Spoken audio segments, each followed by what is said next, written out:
We say fight back!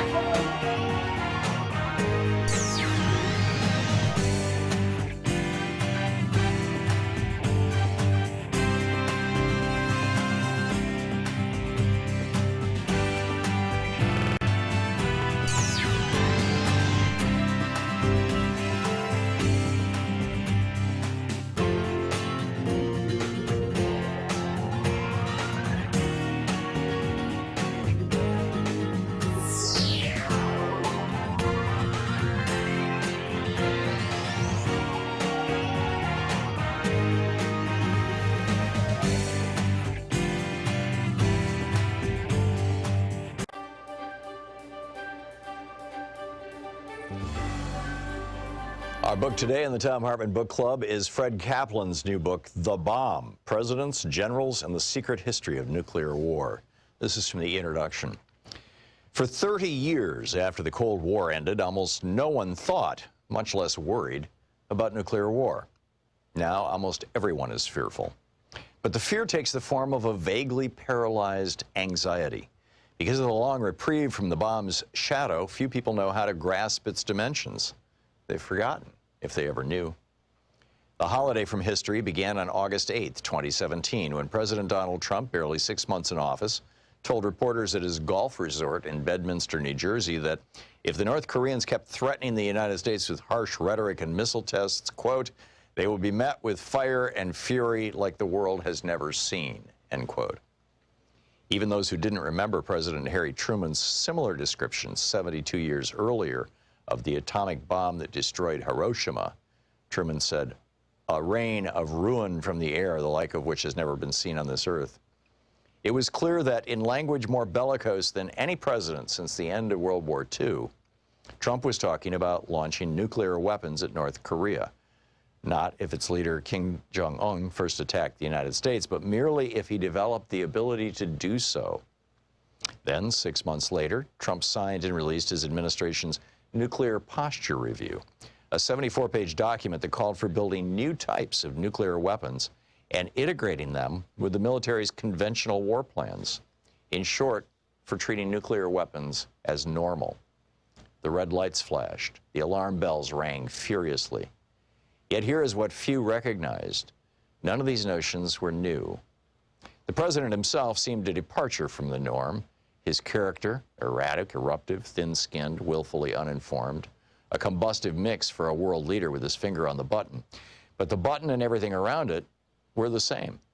In those decades when most of us chose to forget the bomb, as global tensions calmed and fallout shelters crumbled and we turned our gaze to other problems and pleasures, the nuclear war machine continued to rumble forth in the beyond top-secret chambers of the Pentagon, the Strategic Command Headquarters in Omaha, the weapons labs in various parts of the country, and the think tanks whose denizens never stopped thinking about the unthinkable. They all kept at their singular task, wrestling with the dilemmas posed by the bomb's existence. How to deter nuclear war? How to fight a nuclear war if it cannot be deterred? How to win it if such a thing is even possible? This is the nature of the nuclear era. And the era never drifted into suspension, even if our attention did. Trump snapped us out of our slumber, reminded those of us who were old enough to know, and informed those who weren't, that the bomb is still here. In public over the years, officers and officials have described America's nuclear policy as a second strike deterrence. If an enemy strikes us with nuclear weapons, we will retaliate in kind. This retaliatory power is what deters the enemy from attacking us. In reality, though, American policy has always been to strike first preemptively, or in response to a conventional invasion of Allied territory, or to a biological or large-scale cyber attack. In any case, not just as an answer to nuclear attack. All of these options envision firing nuclear weapons at military targets for military ends. They envision the bomb as a weapon of war writ large. This vision has been enshrined in the American military's doctrines, drills, and exercises from the onset of the nuclear era through all its phases. Most presidents have been skeptical of this vision, morally, strategically, practically, but none of them have rejected it. Some have threatened to launch nuclear weapons first as a way of settling a crisis.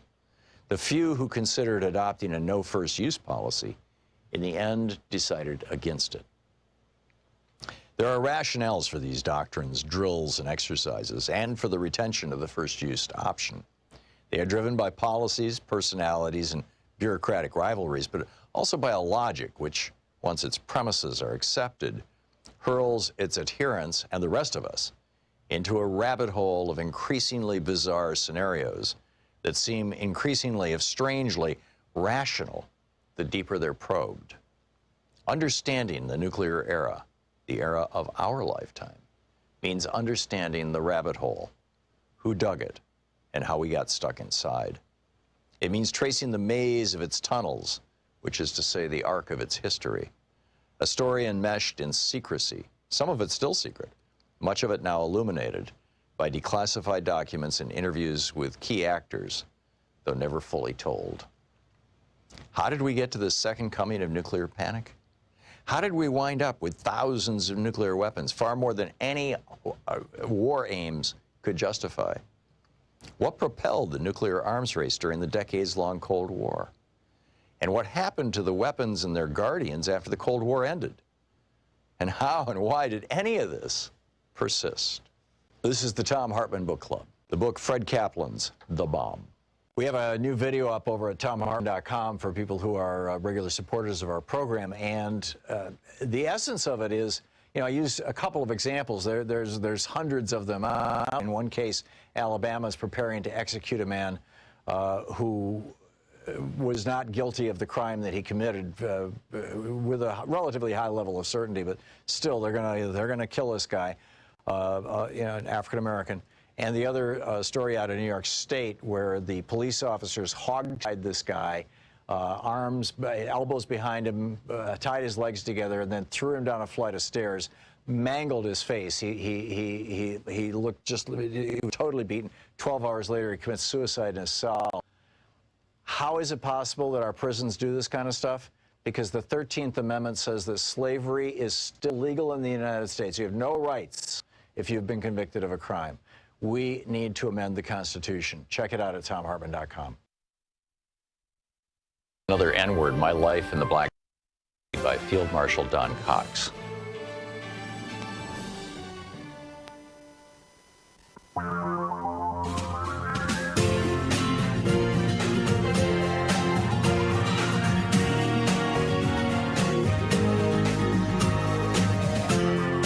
This is the Thom Hartmann Program.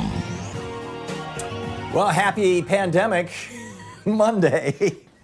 Walking, there's this path along the Columbia River that is just a little ways from our home, and Louise and I have been walking that every day, sometimes a couple of times. It's about a mile and a half long walk, and I've been trying to come up with a greeting for people, because as we separate ourselves by 6 feet as we pass on the path, and we both walk onto the grass on either side, So I'd been saying happy pandemic, and it got a laugh from a couple of people, and then we were walking along, and one of our neighbors, that we don't know him, but we've seen him a number of times. He's walking by with a stroller, and I said, happy pandemic, and he gave me the funniest look, and I suddenly realized this guy is Chinese. He's Chinese ancestry. It just suddenly hit me. My president has been making racist remarks about Chinese, calling this the Chinese virus, and he's probably wondering if I'm some fool who listens to Rush Limbaugh or something. It's like, oh my God, you can't. This is what Trump has brought us to. I mean, there's a joke floating around the internet that says, you wanna know how to get how do you know if you have the coronavirus, right? How do you find that out? And the punchline is cough in a rich person's face and then wait for their test to come back. Right. I mean, the rich and powerful, Rand Paul got tested. He wasn't even symptomatic, but hey, he's got the virus. The rich and powerful are having no problem getting tested. The rest of us, it ain't happening. And in fact, in large parts of the country, even the rest of us with severe symptoms are not getting tested.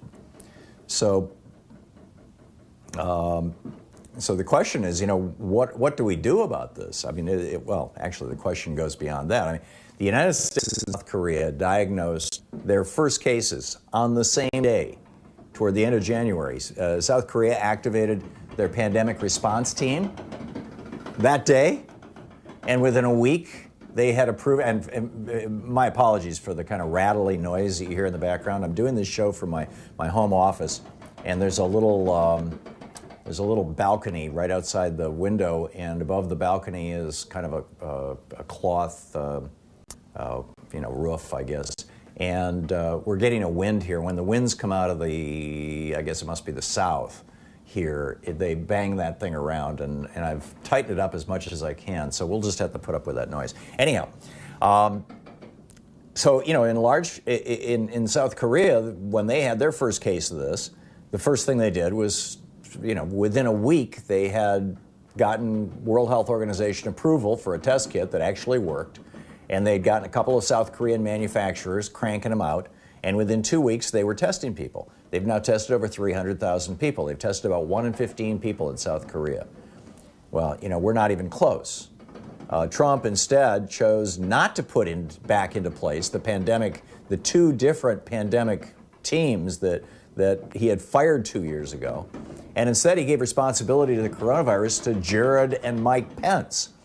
And Jared asked his brother-in-law to ask for advice on Facebook. His brother-in-law is a doc. And he took that Facebook advice from this docs group on Facebook and put together a computer printout of suggestions for people that Trump passed out last, I think it was Wednesday. Mike Pence chose to do basically nothing. And so the world is watching as American hospitals are begging people to sew masks and protective clothing in their homes, and construction companies are donating them to the hospitals. Over in the Senate, you got Mitch McConnell. He's trying to come up with a $500 billion slush fund that foreclosure king Steve Mnuchin can give to anyone he wants with absolutely no oversight, no accountability, no rules, and no ability for the public to ever know where the money went. You think Mnuchin and Trump might have some specific friends in mind here? And now the media is reporting that Trump is getting tired of social distancing. He's refusing to even model social distancing in his press conferences and demanding that his people cluster close to him, while Axios is reporting that Trump wants to encourage Americans to forget about the quarantine and go back to work so the market will go back up and he'll get reelected. Oh, and he wants his hotels bailed out as soon as possible. Epidemiologists tell us the worst case scenario here is 2 million dead Americans. Now, we've got 330, I believe, million people in America. If half of us get sick, that's 165 million Americans. If 1% of them get sick, that's 1.65 million Americans sick. Or dead, if 1% of them die. Now, that's assuming 1%. I mean, we're seeing death rates as high as 9% in some places. So, Trump famously said that he could kill somebody on Fifth Avenue in New York City and people would still vote for him. So the question, I guess, for the day and for the hour, certainly, and by the way, Congressman Ro Khanna is going to be with us in the third hour of our program today, taking your calls for the full hour. I guess the question for the day is, if Trump allows 1 million or 2 million people in America to die, will he get away with it? I mean, he's done nothing but make this situation worse. And now he's making it clear, he tweeted last night at 10 minutes to midnight, "We cannot let the cure be worse than the problem itself." And I shout that because he tweeted it in all caps. Axios reports President Trump and some of his senior officials are losing patience with the doctor's order. They're watching stocks tumble and unemployment skyrocket. So, therefore, over in the Senate, they're saying, this is the perfect reason, the perfect excuse to give $500 billion to our friends, to the airlines and to all of our good buddies. Now, keep in mind, the airlines who want $50 billion for a bailout took $42 billion over the last 10 years in tax cuts and bought back their own stock. In other words, that money ended up in the pockets of the CEO and the main stockholders. So, but Trump is losing patience, and he's the New York Times said at the White House, there's been a growing sentiment that medical experts were allowed to set policy that has hurt the economy, and there's been a push to find a way to let people start returning to work. Quote, President Trump began talking privately late last week about reopening the nation. The president started talking about how to get people back to work around Thursday. So here we are, right? And then we had an expert embedded inside China. And, you know, with the knowledge of the Chinese. Her name was Dr. Linda Quick. She was an American CDC employee, and her job was to be inside China, embedded in China's equivalent of the CDC, their disease control agency. And her job was to basically liaison between the Chinese CDC and the American CDC in the event of a pandemic outbreak in China. Well, back in July of last year, 5 months before the outbreak, Trump decided that that's a waste of time and money and you know, defunded the site, defunded her, got rid of her. I mean, she'd been there, well, actually, I'm not sure how long she had been there, but that role has been filled for quite some time. Bao Pingzhu, a Chinese American who served in that role, worked between 2007 and 2011. And Zhu said if someone had been there, public health officials and governments across the world could have moved much faster. Yeah, you think? And scientists are saying, we really can stop this in the United States, but we have to shut down the entire country for 14 days. The entire country. And instead, Trump has done almost the exact opposite. Trump is doing what Italy did. And if we want to stop this, we need to do what China and Taiwan and Japan and South Korea did. They all have this under control. There are now more people, dying every day in Italy than in China at the peak of the outbreak. It's amazing. So you think Trump is going to get away with this? And, whatever else is on your mind here. We'll be right back. This is the Thom Hartmann Program. Oh, and the Fed has figured out a way to do what the Senate can't do. And it might be a better idea. We'll talk about that, too, as we continue to report.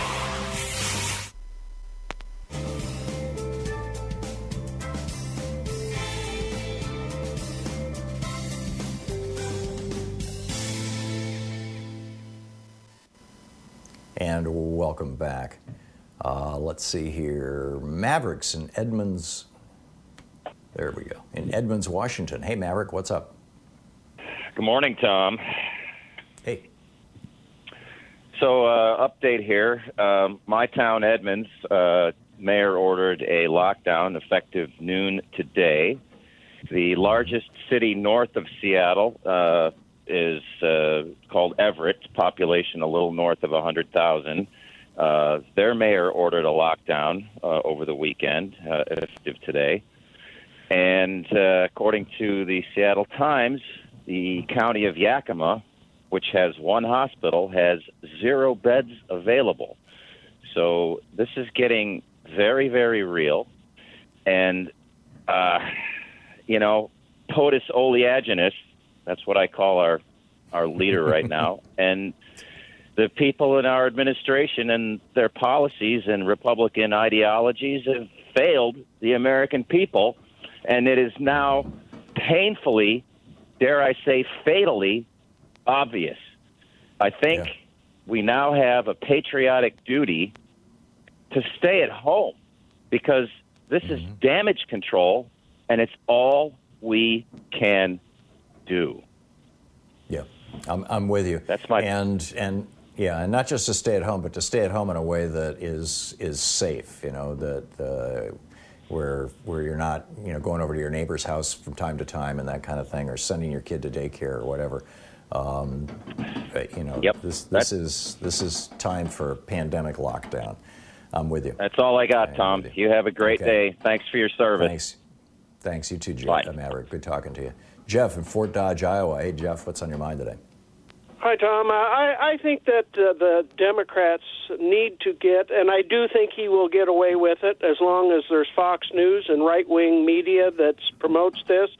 But we need, the Democrats need to find somebody to come out every evening at supper time and have a daily briefing and have somebody that's really up on the science and the technology and what is actually taking place.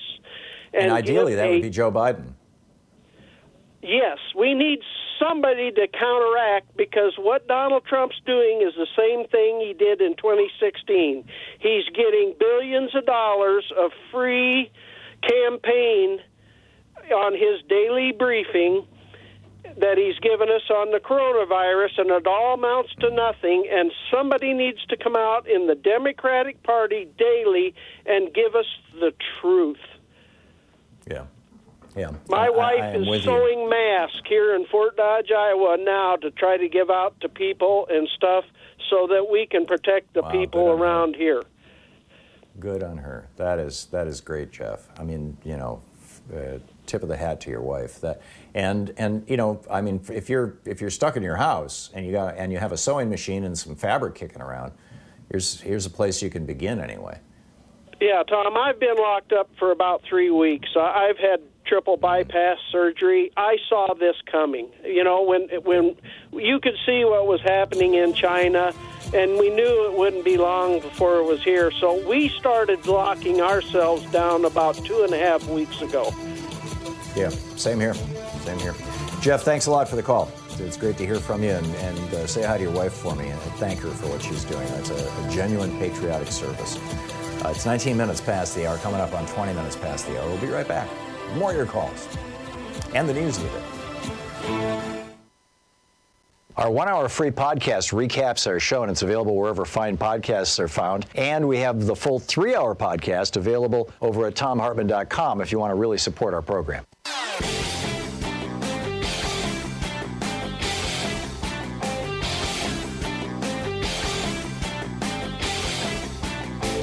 We have a new video up over at thomhartmann.com for people who are regular supporters of our program, and the essence of it is, you know, I use a couple of examples. There's hundreds of them out there. In one case, Alabama is preparing to execute a man who was not guilty of the crime that he committed with a relatively high level of certainty, but still they're gonna kill this guy, you know, an African American.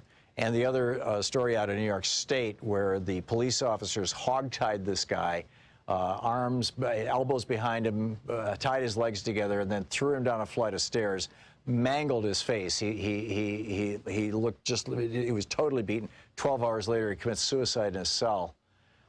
How is it possible that our prisons do this kind of stuff?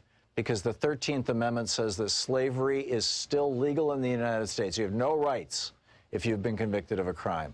We need to amend the Constitution. Check it out at thomhartmann.com.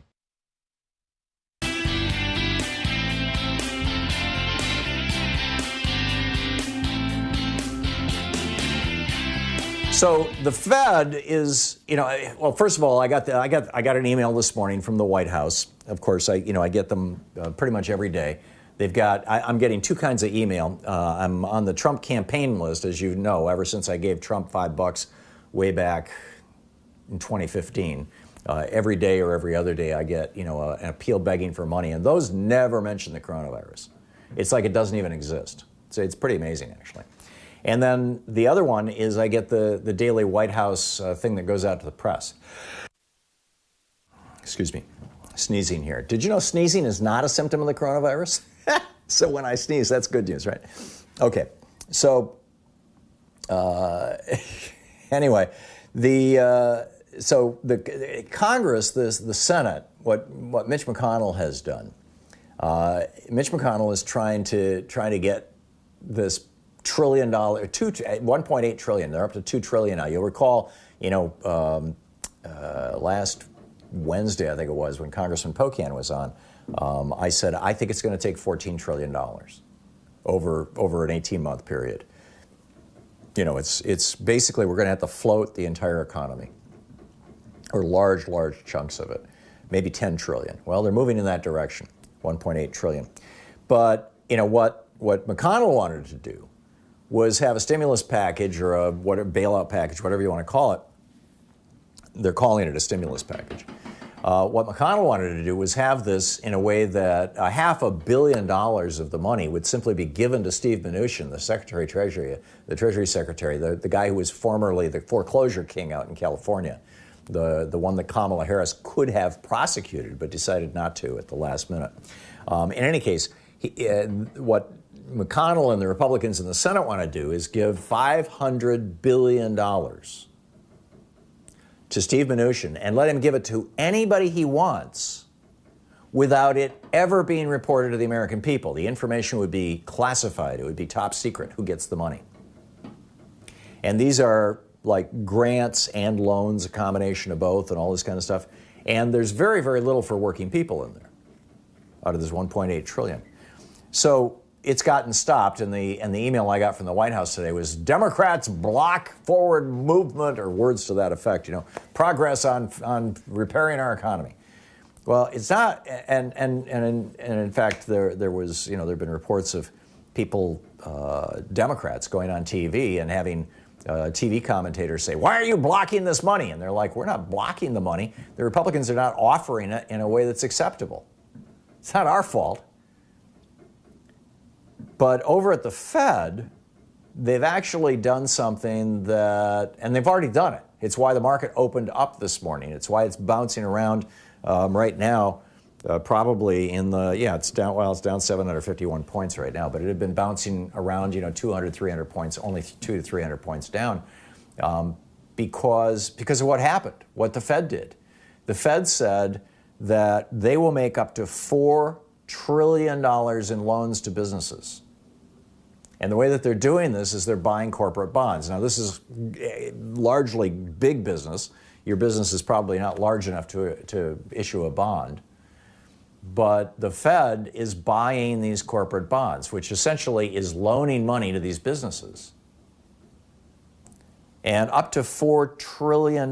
Steve Mnuchin said Sunday, he said, working with the Federal Reserve, we'll have up to $4 trillion of liquidity we can use to support the economy. These are broad-based lending programs. We can leverage our equity working with the Federal Reserve. And he said this will go through in the next 90 to 120 days. They're also, now in this legislation, in the Senate legislation, they want to have small business retention loans aimed at helping companies keep workers on their payrolls. Well, wait a minute. If the business has no income, you're going to give them a loan to keep people on their payrolls. Why not do what most other countries are doing and simply give them the cash to keep the people on the payrolls and have the federal government eat it? I mean, they also want to have enhanced unemployment insurance, all good stuff, but it's really half of what we need. We need to be, for every small business, for every business in America, actually, we need to be saying, whatever your payroll is, we will give you that if you have to lay people off because of coronavirus. Whatever your payroll is, we will give you that until you can reopen. That's what we need to be doing. And that's going to cost $10 trillion over the next year. But that's what it's going to take to keep these small and medium-sized businesses in particular from failing. I'm not so concerned about the giant businesses, failing or not failing. That will always open up a possibility for, smaller competitors and other people to come into the marketplace. Although for a while it'll probably just be a feeding frenzy on Wall Street. But I am concerned about their workers. I don't care if the airlines go down in flames, but I want the flight attendants and pilots and people who clean the planes and people who make the food for the planes and everything else. I want them to continue getting a paycheck. And if we have to channel that through those corporations during this crisis, fine. We need to do this in a way that makes sense rather than creating a $500 billion slush fund for Steve Mnuchin and Donald Trump to presumably bail out the Trump properties. We'll be back with your calls right after this. You're listening to the Thom Hartmann Program. Call 202-808-9925. So Trump thinks he's going to get the country back to work soon.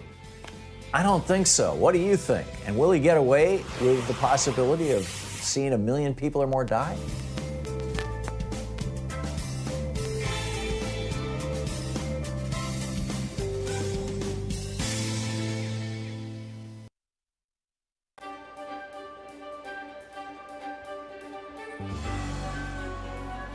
Our book today in the Thom Hartmann Book Club is Stand Up, Struggle Forward by Sanyika Shakur. This is a book that was written back in the late 90s, but it's still very, very timely. This is from the second chapter titled Class Antagonisms Inside the Fundamental Contradiction of National Oppression.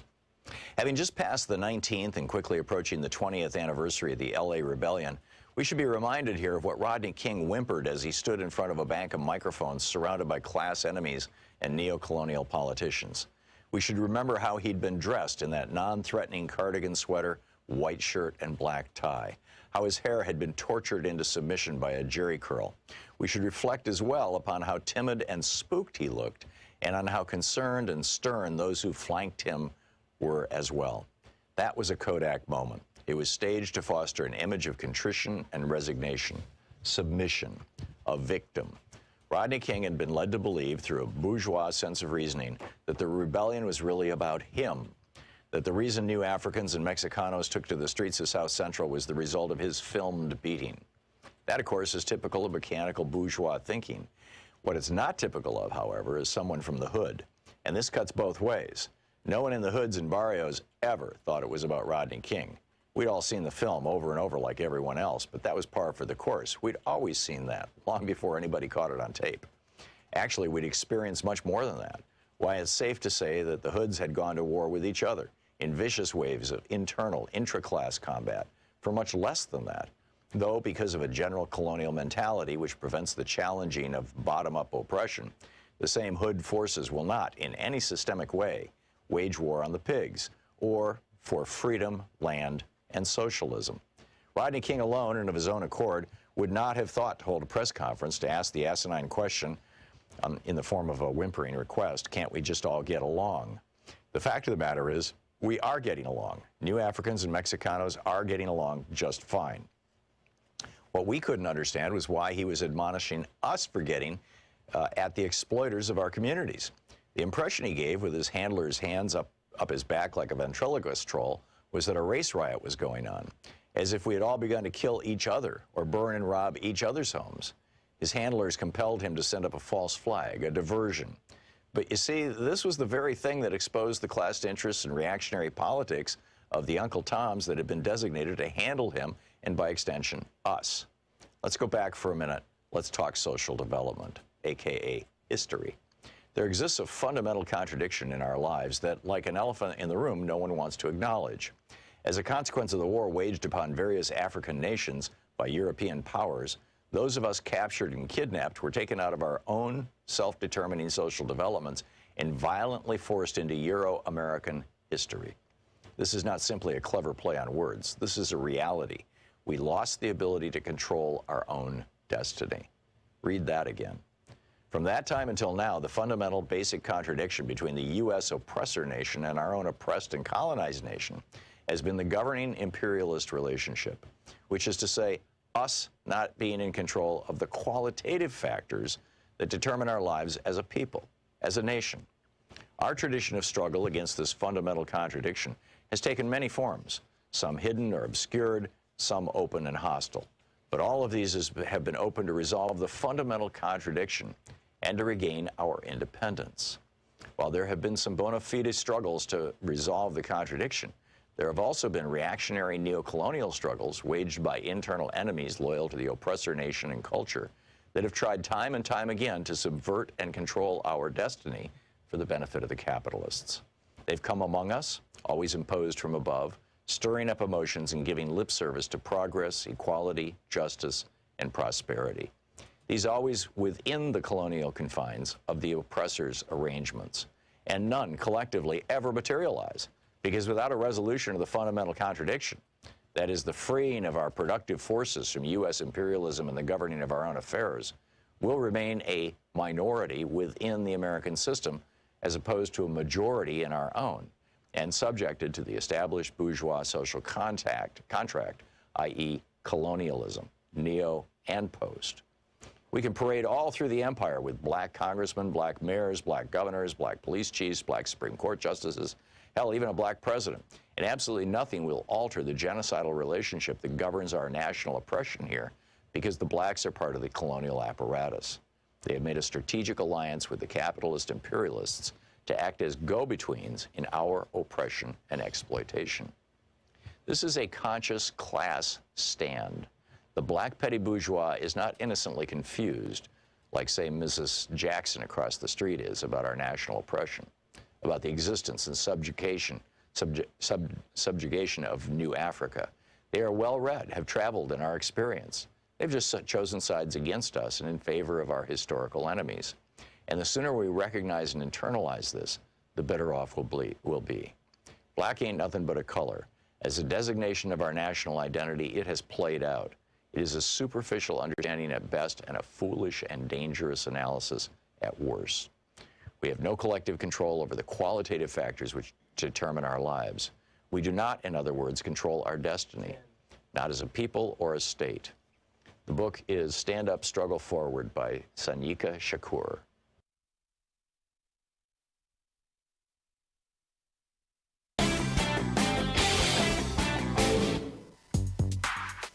In this week's Science Revolution, yes, you're hearing me right. Big corporations, get in the effing line behind the rest of us human beings here. Both Joel Gamble and Professor Richard Wolff join me for a survival guide in a coronavirus economy. And Richard Hallam, author of Common Sense for the 21st Century, drops by to explain what is the Extinction Rebellion and what do they do. Check it out wherever you find great podcasts.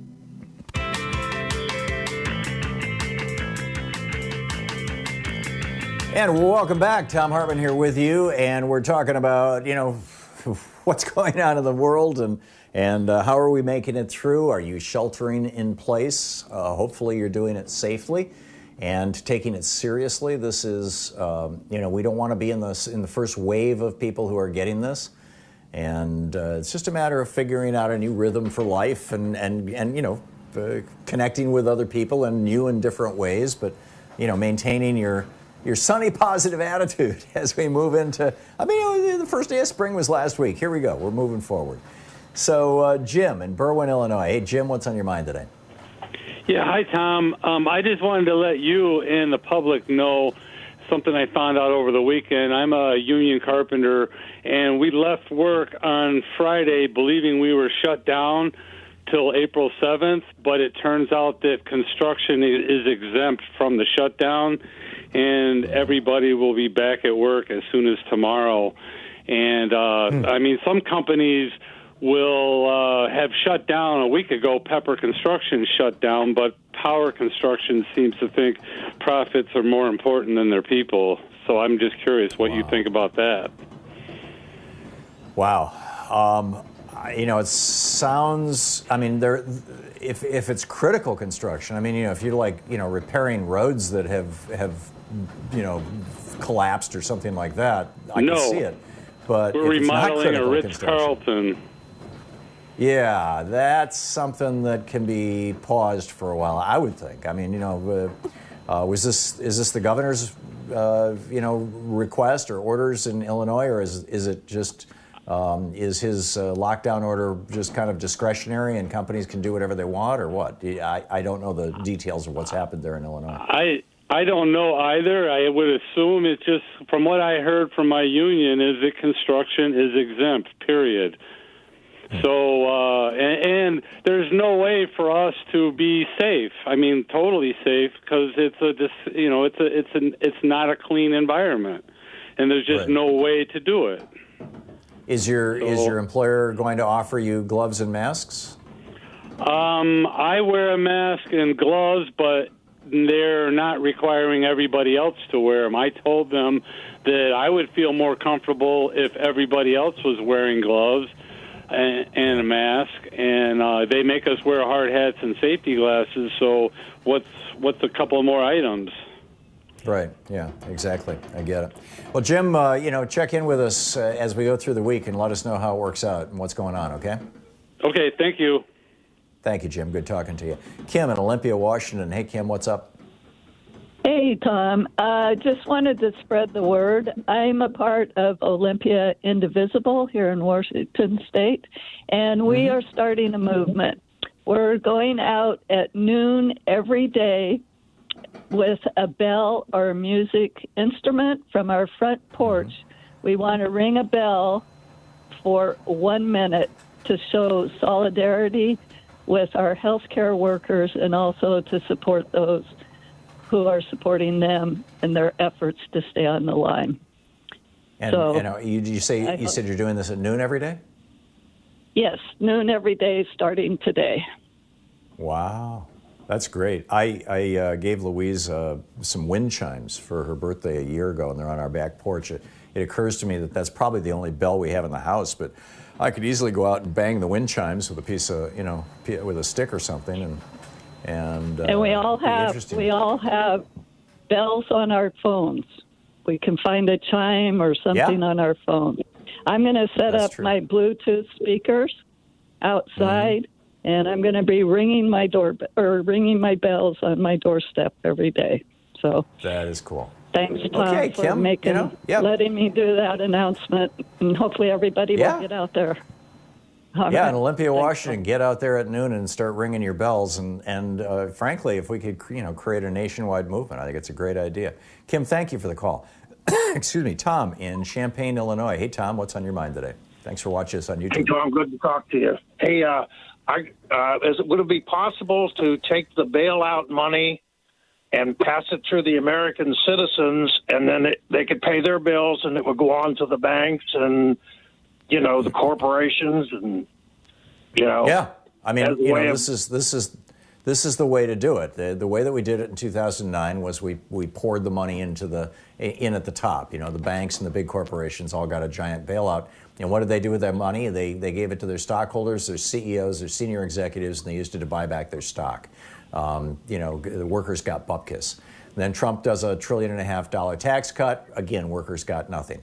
This time, if we're going to appropriate $1.5 trillion or more, if we're going to appropriate this kind of money and be giving it to anybody, we need to be giving it to the workers. And, in a lot of other countries, the way that they're doing this is kind of bottom up. They're saying to companies, we will give you grants, we will give you money, but you must pass along that money to your employees, period, full stop. And we need to be doing that in the United States. I mean, this is just crazy that we're not. Agreed. Yeah. So, okay. Thanks a lot for the call, Tom. Good to hear from you. Mike in Osceola, Wisconsin. Hey, Mike, what's up? Yeah, I just called to answer a question that you couldn't answer yesterday, which is, can I lay out in the sun and let the ultraviolet rays kill the virus? Mm-hmm. The answer is no. You've got ultraviolet A, B, and C. Ultraviolet B and C are blocked by the ozone layer. Mm-hmm. So only the ultraviolet A reaches Earth. But you need ultraviolet C to kill the viruses. You hear me? Yeah. Ultraviolet C. Okay, yeah, I get it. Yeah, and in other words, there's just not enough in sunlight. That makes perfect sense. Mike, thanks a lot for the call. Charles in Prescott Valley, Arizona. Hey, Charles, what's up? Yes, hi, Tom. Current information available about COVID-19 has left me concerned that some dots have not been connected relative to treatment for the most severe symptoms that can occur in seniors and probably middle-aged adults. And I think I hopefully have maybe come up with something to look into in respect to these symptoms. They're a result of, and I'm sure you know, a result of the autoimmune response to the virus that could cause severe damage to lungs and other organs. And an underlying expression is pro-inflammatory factors called the cytokine storm, which can occur with many viruses, but very prevalent, it seems, in COVID-19. This complication is well known. Past attempts to modulate this immune system response by using potent anti-inflammatory drugs have been problematic due to side effects and no positive results. Charles, what's your point? My point is that in these other attempts have not worked, and what they do is the attempts are usually these drugs that are prescribed after this inflammatory response has already started. Right, no, I get it. What's your point? Well, it's prudent. This is real important, Tom. It's prudent to establish a protocol for a prophylactic protocol to be applied to an at-risk population. So they're taking some anti-inflammatories prior to showing positive test results or even symptoms. Charles, I really, I don't think it's appropriate for us to be trying to play scientist. Let's let the real scientists do that. Raymond in Villa Park, Illinois. Hey, Raymond, what's on your mind? Yes, hello. I listen to your program a couple times a week at least. But I used to live in Melrose Park, Illinois, in the Westlake Hospital there. And last year, or year before, this private company was trying to buy it out. Well, anyway, it was finally bought out. And they said they were going to keep it open for so many years. But 2 months later, they closed it. And the village tried to sue them to keep it open, but it didn't work. And there's three other hospitals in the area have closed too. And the Elmhurst Hospital, where my wife goes, I mean, they were so overwhelmed with people that there's no place to park over there anymore. It's just ridiculous. But I go to the VA, and my wife said, I wished I'd get care like you do. It's great, and I can't say enough about that. Yeah, although the VA is starting to buckle under the strain too. I mean, here in Portland, most of the cases of coronavirus and the deaths associated, I think the 1 or 2 deaths we've had associated with them have been, it's not actually in Portland, but it's nearby, have been in a VA old folks home, basically. And I mean, that's a really tough thing. But yeah, we had, when Ronald Reagan came into office, we had 1.5 million hospital beds in America. He kicked off this whole deregulation and no longer enforcing the Sherman Antitrust Act and, not stopping monopolies. And so these giant companies started buying up hospitals all around the country. Some of them aren't even hospital companies. Some of them are hedge funds or banksters, basically, the Mitt Romney kind of people out there. And now we have 500,000 fewer beds. We are down to 1 million hospital beds in the United States instead of 1.5 million because of the so-called free market. Brilliant. Raymond, thanks for the call. Spot on. I'm with you. We'll be back. Stick around. You're listening to Thom Hartmann. Visit thomhartmann.com for audio and video archives. We'll be back with more of your calls in just a moment. Stick around.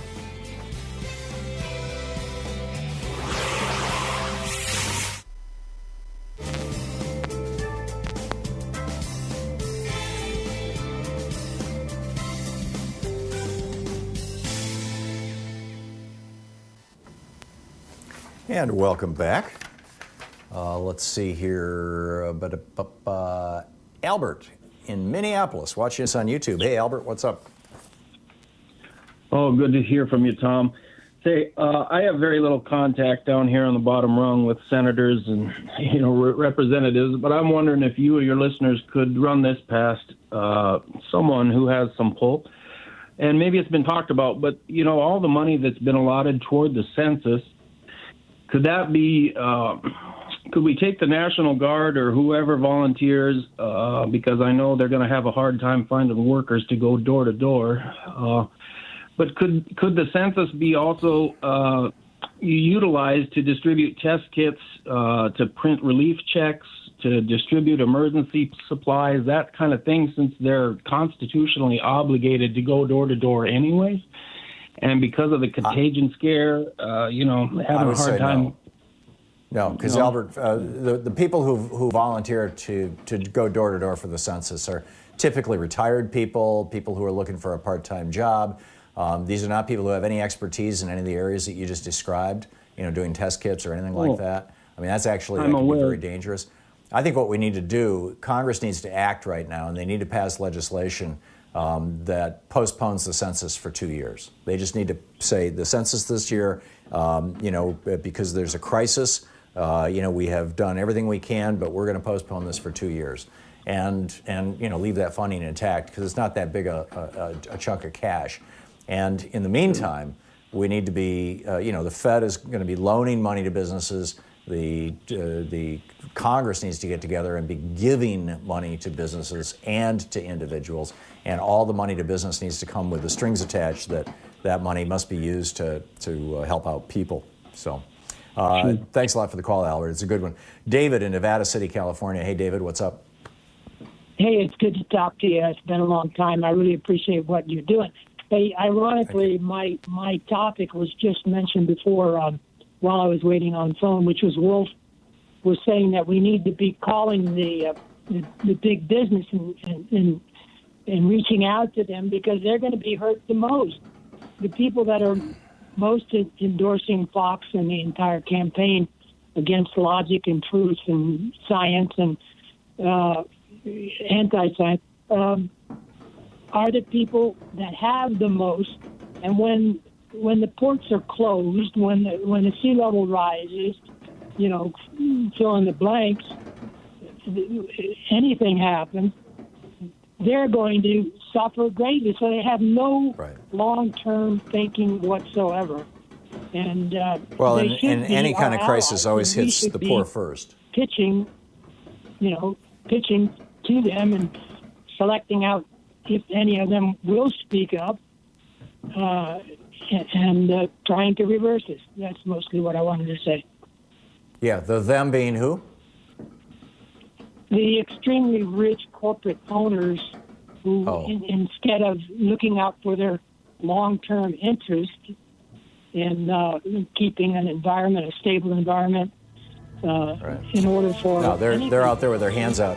These are the people who are helping the Republicans write the legislation. They have been meeting with lobbyists all week, all these Republicans. And frankly, I think that it's lobbyists who are writing this legislation. This is nuts. David, thanks a lot for the call. We'll be right back. And thanks for watching Free Speech TV. We'll be right back from my home office here in Portland, Oregon. Stick around.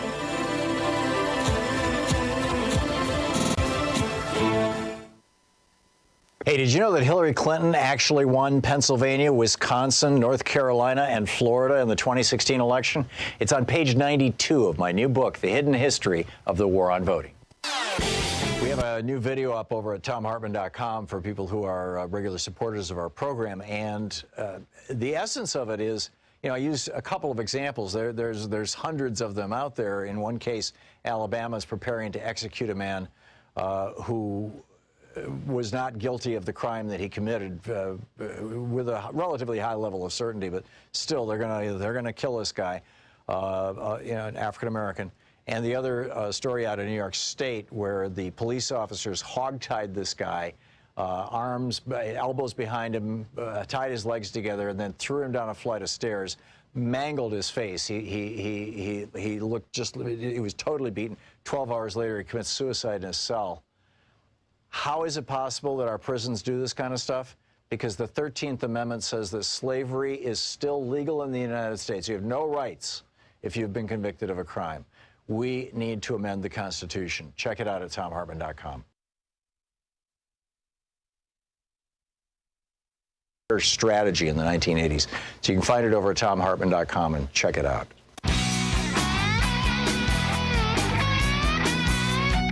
Welcome back. Thom Hartmann here with you. And Rudy in Atlanta, Georgia. Hey, Rudy, what's on your mind today? Hey, Tom, thanks for taking my call. Please give me one moment to kind of walk you and your audience through what's actually what I see happening out here on the road. Now, I deliver to some Walmarts, and you have to imagine that everyone goes to Walmart at some point, but not only that, but truck stops. And I see a lot of these what you call the mobile, not the mobile homes, but the big vans come through with it. Anyway, the campers and SUVs. Yeah, exactly. Yeah. So you have what I'm saying, Tom. We are all exposed to this. Now, when you saying a truck driver, when he has to go and check in at shipping and receiving, you're talking about these people. They're not wearing protective gear. So that's one segment that you're talking about, the actual receiving place, the consignee or whatever. But anyway, these people also are being exposed. So what I'm saying to you, you have truck drivers all across this country, which we are essential. We don't know from one destination to the next who's exposed, and then we're going into the public at these truck stops, buying things, and there's no protective gear there, and the people that comes to these truck stops, they're being exposed. So you understand, you see the ripple effect, and when you go to make a delivery, these people, half of them used to working 40 hours a week. Now they're working 80 hours just to pump this stuff out. So now their immune system is being compromised. So what I'm saying, Tom, this is an ugly picture. This country has, yes, we've dropped the ball miserably because no one, even people that have been are doing the right things by staying home, this can potentially touch them because of the packaging and all of that, because you're talking warehouse workers. If they're saying this stuff this disease is better in cool places, what about the refrigerated goods when you're dropping it off there? And these people walking around and their immune system is being compromised. I'm just saying, Tom, there is no comprehensive way that this government is failing miserably, because I'm telling you, if the trucking industry gets sick, this country is done. There are already stories of people starting to make runs at truck drivers and truck drivers not having places to actually to drive. I mean to rest, and drivers are having to pile into certain places because we're our community, and we tend to try to stay around other truck drivers so that we can watch out for each other. But long story short, this is awful. This is awful because everyone is exposed to this. You know, you can walk in with all the protective gear and try to do all the right things, but at some point there will be a slippage in your behavior, because this is something new that requires practice, and it's just not working at a truck stop. Yeah, you know, you go to a I get it, truck stop, Rudy. because you have to figure the actual exchange. You know, you have to pay for something. You up there putting in your PIN number, and then someone else comes, put in their PIN, and these are just normal transactions that we're not paying attention to. That is really spreading this disease, and it's why you need to be wearing gloves and a mask all the time, Rudy, and you need to be, using hand sanitizer like there's no tomorrow whenever you go into a truck stop or do a pickup at one of these Walmarts, that kind of stuff. I mean, I realize you know all this stuff, and your concern is that nobody else is doing this, and I think that's a huge problem too. And the Trump administration is offering no guidance. There should be nationwide standards, and there should be nationwide guidance for truckers. Because you're absolutely right, Rudy. If our trucking industry collapses, if some critical threshold of truck drivers get sick and can't work for a couple of weeks, we're going to have food shortages. I mean, it's going to get real ugly real fast, and it's not a good thing, Rudy. So I hope the private sector, meaning these corporations, understand the severity, because if this truck stops, then they go too, and there needs to be more legislation put in place to prop up owner operators and the people that's handling the owner operators. I.e. truck stops and everything, all the auxiliaries that attach to it, because this can spread. I mean, social distancing has nothing to do with this. Oh, and this should be true of delivery people too. You know, if you get a pizza delivered to your house, or if you get groceries delivered to your house, you should know that the person who packed that stuff was wearing gloves and a mask. You should know that the person who delivered it to your home was wearing gloves and a mask. That the stuff is clean and safe, rather than worrying that the delivery itself is going to be the thing that takes you down. Rudy, thank you for your call. I get your passion. I get your concern. And it's a concern we all share, except for the people at the White House. What they're really concerned about is getting $500 billion so that they can bail out the Trump organization and other people in the hospitality business. That seems to be first and foremost on their list. We'll be back with more of your calls and more of the news of the day. I want to tell you what other countries are doing, too, right after the break. You're listening to Thom Hartmann.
We have a new video up over at thomhartmann.com for people who are regular supporters of our program, and the essence of it is, you know, I use a couple of examples. There's hundreds of them out there. In one case, Alabama is preparing to execute a man who was not guilty of the crime that he committed with a relatively high level of certainty, but still they're gonna kill this guy, you know, an African American.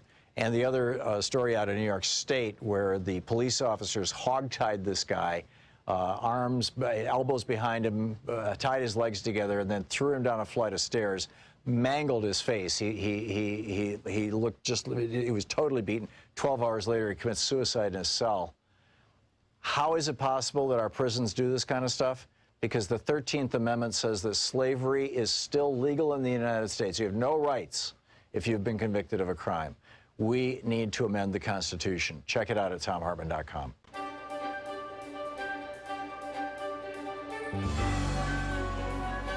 Our book today in the Thom Hartmann Book Club is The Black Panthers, Portraits from an Unfinished Revolution, edited by Briasha and Yohuro Williams. This is from Chapter 1, In Defense of Self-Defense, Pathways to the Black Panther Party. People joined the Black Panther Party for many different reasons. The moment of politicization was different for everyone, but a few were commonly shared, including the 1963 bombing of the 16th Street Baptist Church in Birmingham, Alabama, and the 1965 Watts Urban Rebellion. A more general sense of frustration and alienation compelled others to join the Panthers' ranks. The party exerted an enormous pull on the imagination of the members, especially those who had experienced police brutality. In the rebellious spirit of the times, the party's bold stance on self-defense resonated with those seeking fresh alternatives for achieving social justice and black liberation.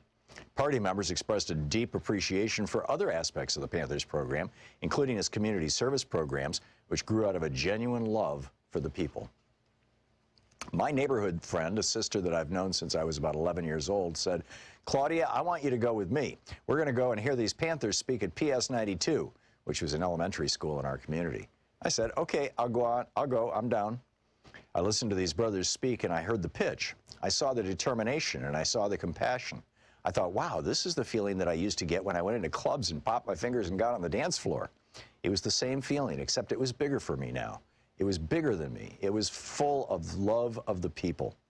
No longer did we have to argue and fight about, what are you looking at me like that for? Or don't step on my sneaker, or this is my block. Now we really had something to fight for. We had a people to fight for. This is bigger than any gang or club. We had a goal. We had something to look forward to, which was the betterment of black people.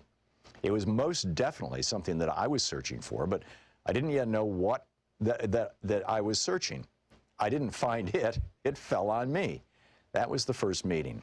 That's what actually started the wheels in my mind for me to become political. I was rank and file. I did a lot of things. The easiest way to say it is just to imagine worker bees. You got one queen, everyone else works. Rank and file. Those were the worker bees. We did it all. The one thing I enjoyed the most was teaching the political education classes on 7th Avenue in front of the Harlem office. That was the most fruitful. But anything I did, it was for the love of the people. Wherever I was sent, or whatever I had to do, it didn't matter anymore because it was for the love of the people. We were trying to get the word out. If I had to sell 125 papers in a day and I got close to that goal, then I did a good job. I was originally from Queens and came out of the Corona branch of the Black Panther Party. When the Panther 21 were arrested and went to jail, in order to keep those offices open and functioning, Panthers were sent all over the city to Harlem. I was one of the Panthers that ended up in the Harlem branch. That's how I got to be there on Wednesday nights to give the PE classes, the political education classes. I was extremely nervous the first time, but once I found my voice, then it went like clockwork. A lot of the people in the community who were just walking by were like, well, let me stop and see what this little girl is talking about, because I was indeed a little girl at that time. We started off every PE class with a 10-point program, and we ended every PE class with, okay, let me hear from you guys. What do you want to see different in your community, and how are you living? Then we would get the feedback, and then we would know how to concentrate our efforts. Rent strikes were crazy, because if you had to live like that, why should you pay rent? We did clothing drives. We did food drives. We did, of course, the breakfast program. There were a lot of other things that happened, and they might have been more meaningful, but those PE classes stayed with me. We were outside on the street in front of the office. When you were giving a class or you were having a talk inside the office and there were only Panthers around you, the feeling was just different than outside on the street. The Panthers knew what you were doing because they were Panthers and they were doing the same thing. Outside, there were constant questions and answers with the people. You had to give yourself up when you were outside in that crowd. You never knew who was going to say, "We don't care about that. We don't care about you. You need to go away." There were a lot of people that just did not know where we were coming from and were afraid that if they were seen in the office or if they were seen asking questions, that they'd get reprisals, that they'd end up getting hurt. They were afraid. Things went so fast. Time seems to accelerate when you're always looking over your shoulder. At this time, it was all-out war against the Panthers, and brothers are being shot down in the street or set up or going to jail for years. We have brothers in jail since that time, 40, 41 years. We've had brothers that we've lost on the inside that we can't let the world forget. The government said, okay, we're going to lock them up and throw away the key and no one will ever care. But it's not true. We want them out. We want freedom for all political prisoners. We don't want any more of them to die on the inside. That's the biggest injustice. There were times when our cadre consisted of almost nothing but women, and that was when the brothers were locked up or had to go underground. I remember being on a front line against a policeman on horseback and being 6 months pregnant. What we wanted was a simple street light, and we got the community out there and we blocked traffic. I didn't know whether I was going to be trampled, my baby killed, but I knew I had to be there. I was an active member of the party from 1968 to 1971, and in those few years, I aged 10, 15 years. We didn't have much time to be little girls. We went straight to womanhood. Talking about these things is bringing up all of these feelings, though I hadn't thought about or touched on them for a long time.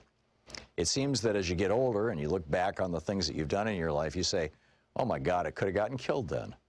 When you're young, fear is not really in your vocabulary, and once you look back, you wonder, why wasn't I afraid?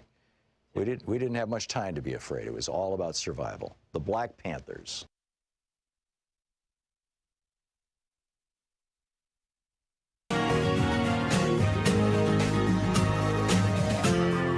This is the Thom Hartmann Program.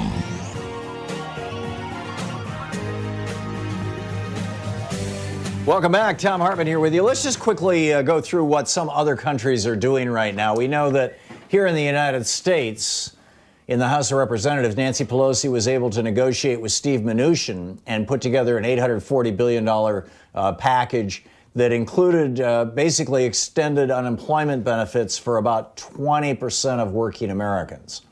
It didn't hit the 80% of working Americans who either work for very large employers, small companies, work for themselves, or are working in the gig economy. The low-income workers as well. Most of the low-income workers doesn't cover them, because Steve Mnuchin was protective of these giant corporations and didn't really want to give anything to the small companies, and so but that got passed. That was passed by the Senate, and then the Senate came up with this $1.8 trillion package. Patty Murray put a rider into there, or an amendment into there, that simply said, let's give 2 weeks of paid sick time and 14 weeks of family leave time if a member of the family gets sick or has to be out or you have to care for somebody with the coronavirus or whatever. Let's just give 2 weeks of paid sick time. We're the only country in the world that doesn't offer paid sick time, doesn't mandate it. 2 weeks of paid sick time, 14 weeks of family leave time. Every single Republican in the Senate voted against it. Every single one. So, it's telling you something about their values. So let's look at the rest of the world and what's going on around the world.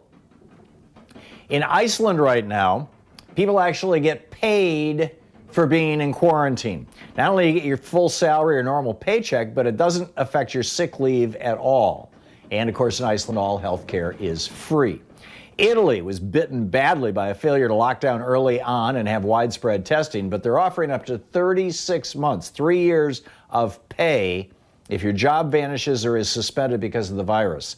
The government makes a direct payment to your employer, who has to pass all of the money along to you as normal, or in some cases, a slightly scaled back paycheck. Oh, and all health care is free in Italy. Ireland is giving everyone, including those working in the gig economy, a temporary income and incentivizing them to stay at home if they have symptoms of the virus. They've also kicked in a 50% increase in sick pay benefits, and all health care is free.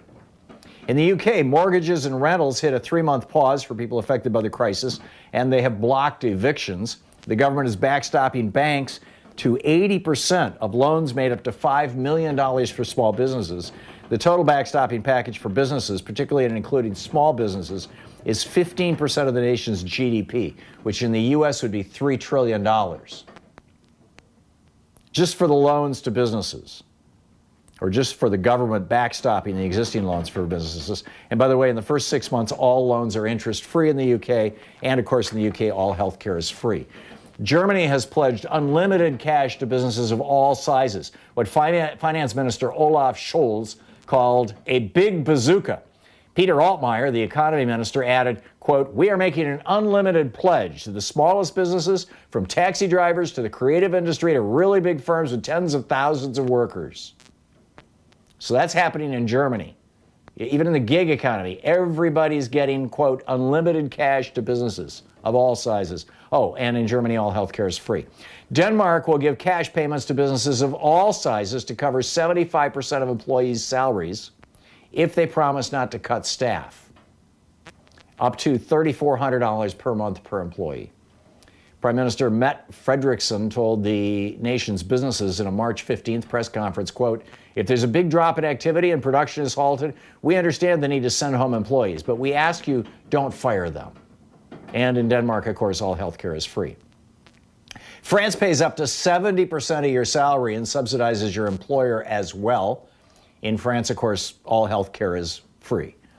Under normal circumstances, for shorter periods of time, varies by country, you get a month's paid sick leave every year. In Norway, Malta, Luxembourg, Germany, Croatia, Austria, and Belgium, all those countries are looking at extending that month of free paid sick time to longer periods. Oh, and by the way, health care is free in every single one of those countries.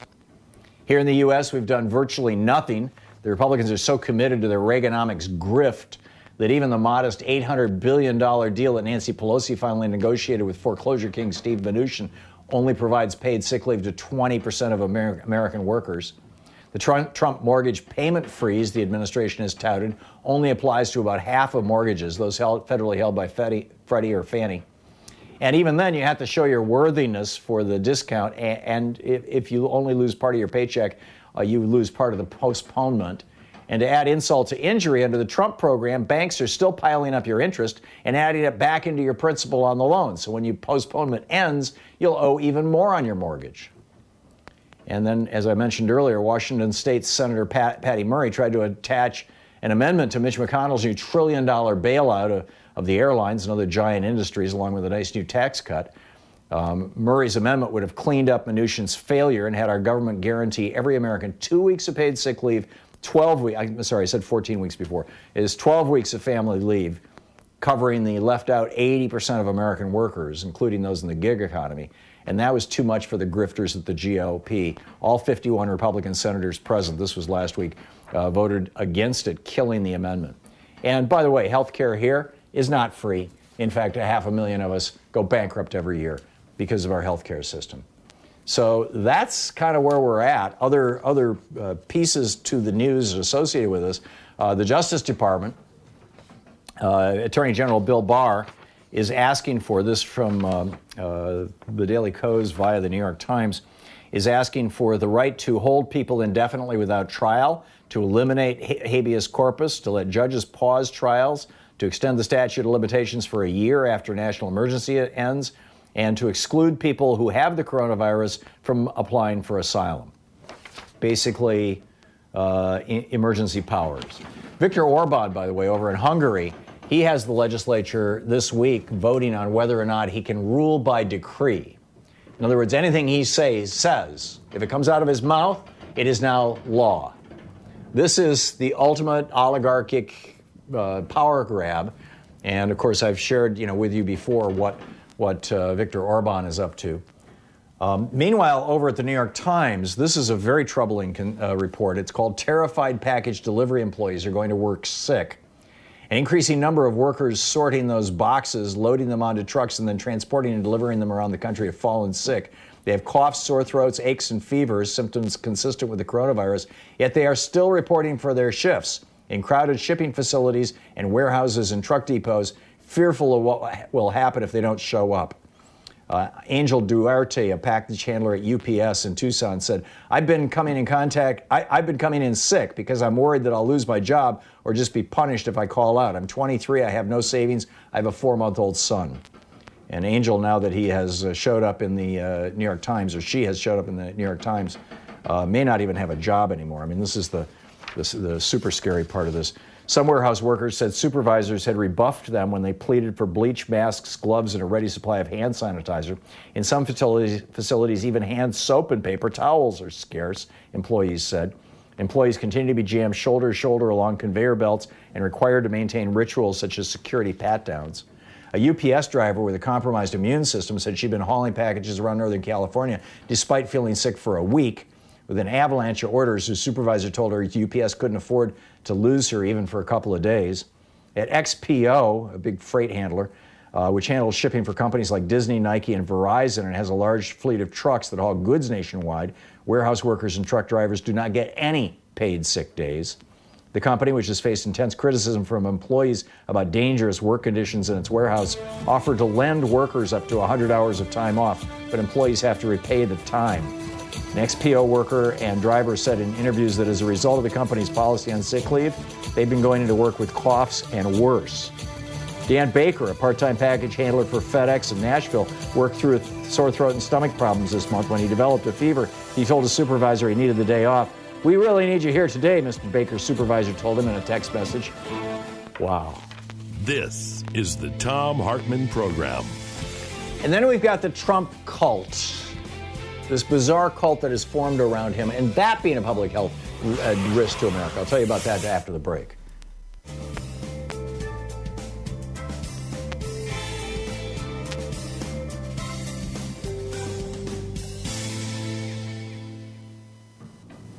And welcome back. Johnny in Galveston, Texas. Hey, Johnny, what's up? Hey, Tom. I don't see an end anytime soon to this emotional roller coaster terrorist ride that we're all taking right now. In light of the unethical, unlawful, criminal way that big banks as well as big corporations have repeatedly mishandled the multiple bailout monies we've given them, I'd much prefer we not funnel money to the recently unemployed Americans through their corporate employers. I prefer that we should establish a separate dedicated account within the U.S. Treasury and use the IRS and U.S. Treasury records to mail these relief checks directly to these Americans in the same way we send tax refund checks every year. And we can have employers send the IRS their current employee roster, and then we can verify that with our tax records while we send these checks out. I much prefer that than trust that these corporations are going to do the right thing. They have proven to themselves to be criminal. Yeah, the only problem with letting the IRS do this is that their records are very incomplete. There are literally tens of millions of American workers, maybe as much as 20% of the workforce, maybe even more than that, actually, when you consider the gig economy, who don't file tax returns because they don't make enough money to justify it. And those people then wouldn't get a check, and they're the ones who need it the most. I think we should take some sort of a, use the Social Security database, something, that has a list of everyone in America. When kids get born, they get registered for Social Security right away. And I'm with Elizabeth Warren and Bernie Sanders. They're both saying send everybody in America $2,000 a month every single month until this evens out. And every child in America, every adult gets $2,000. Every child gets $1,000 every single month. It's universal basic income, basically, for the crisis. Andrew Yang's idea. Well, that would be my preference. That would be my preference, Tom. But you and I both know we have to be more pragmatic when we're dealing with a bunch of Republicans. Yeah. Excellent point. Thank you, Johnny. Morris in Long Beach, California. Hey, Morris, what's up? How you doing, Professor? Listen, here's what we got to do. We got to make goods and services free to the public, the American public. We're trying to reach everybody. And then the entrepreneur will send that bill to the government. The government will reimburse the entrepreneur. You leave your thumbprint because not everybody's got a passport like you or driver's license like me or student IDs, whatever. But people need to eat. Even if we can put on hold your eviction, even if we can put on hold your foreclosure, even if we give you free health benefits, like Bernie Sanders won, you still got to eat. You see, so people need to eat. Yeah. So this is how we reach people. I deal with people down on Skid Row in Los Angeles. You want to reach my people, let them walk into some place to get something to eat. That's how you do something like that. And I was really happy to see Mitch McConnell on television this morning whining like a baby. And no, you got to see this. And Professor, if I could just say this on my way out. Baruch atah Adonai. Eloheinu melech. Baruch atah Adonai. Yeah. B'Shem Yeshua. Amen. Thank you very much, my brother. Feed the public. Welcome, that's how you get to them. Bye-bye. Yeah, I think you're right. I think you're absolutely right. Thank you, Morris. Good to hear from you. Let's see here. Wow. Oh, we're coming back from the break? Okay. In that case, then we'll come back from the break. This article in the New York Times, this is from 2 days ago. Terrified package delivery employees are going to work sick. That's got to be one of the scariest things that I've read all week. And it's got to be happening right across industries. Keep in mind, what is happening right now in New York's hospitals is what will be happening in 2 or 3 or 4 or 5 weeks in every hospital in this country. This is stuff we really need some federal leadership here.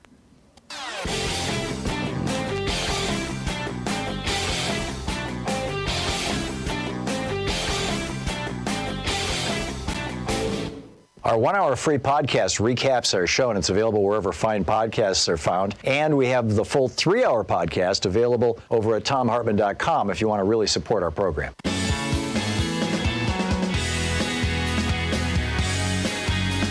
Welcome back. Thom Hartmann here with you. A couple of other things in the news I wanted to share with you. John Casey is, a writer. He's writing over in The Advocate. He says, as this crisis deteriorates, becomes unmanageable and inexplicably horrible, so will Trump's behavior.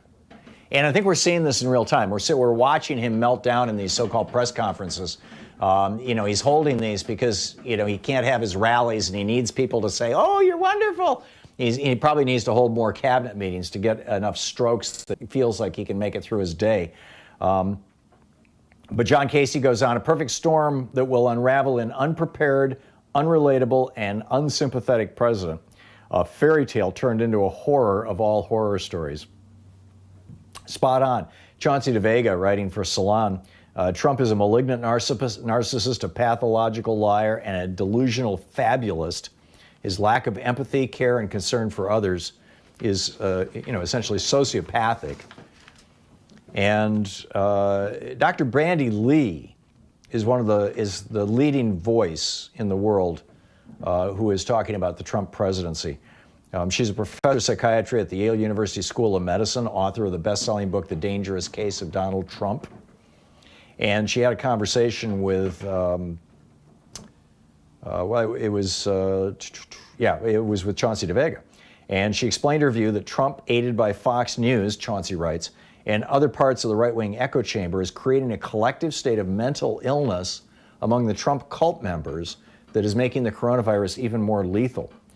As she's done before, Chauncey writes, Lee argued that Donald Trump is the most dangerous person on the planet, and he may use the coronavirus pandemic to start or inflame mass violence in order to keep himself in power permanently.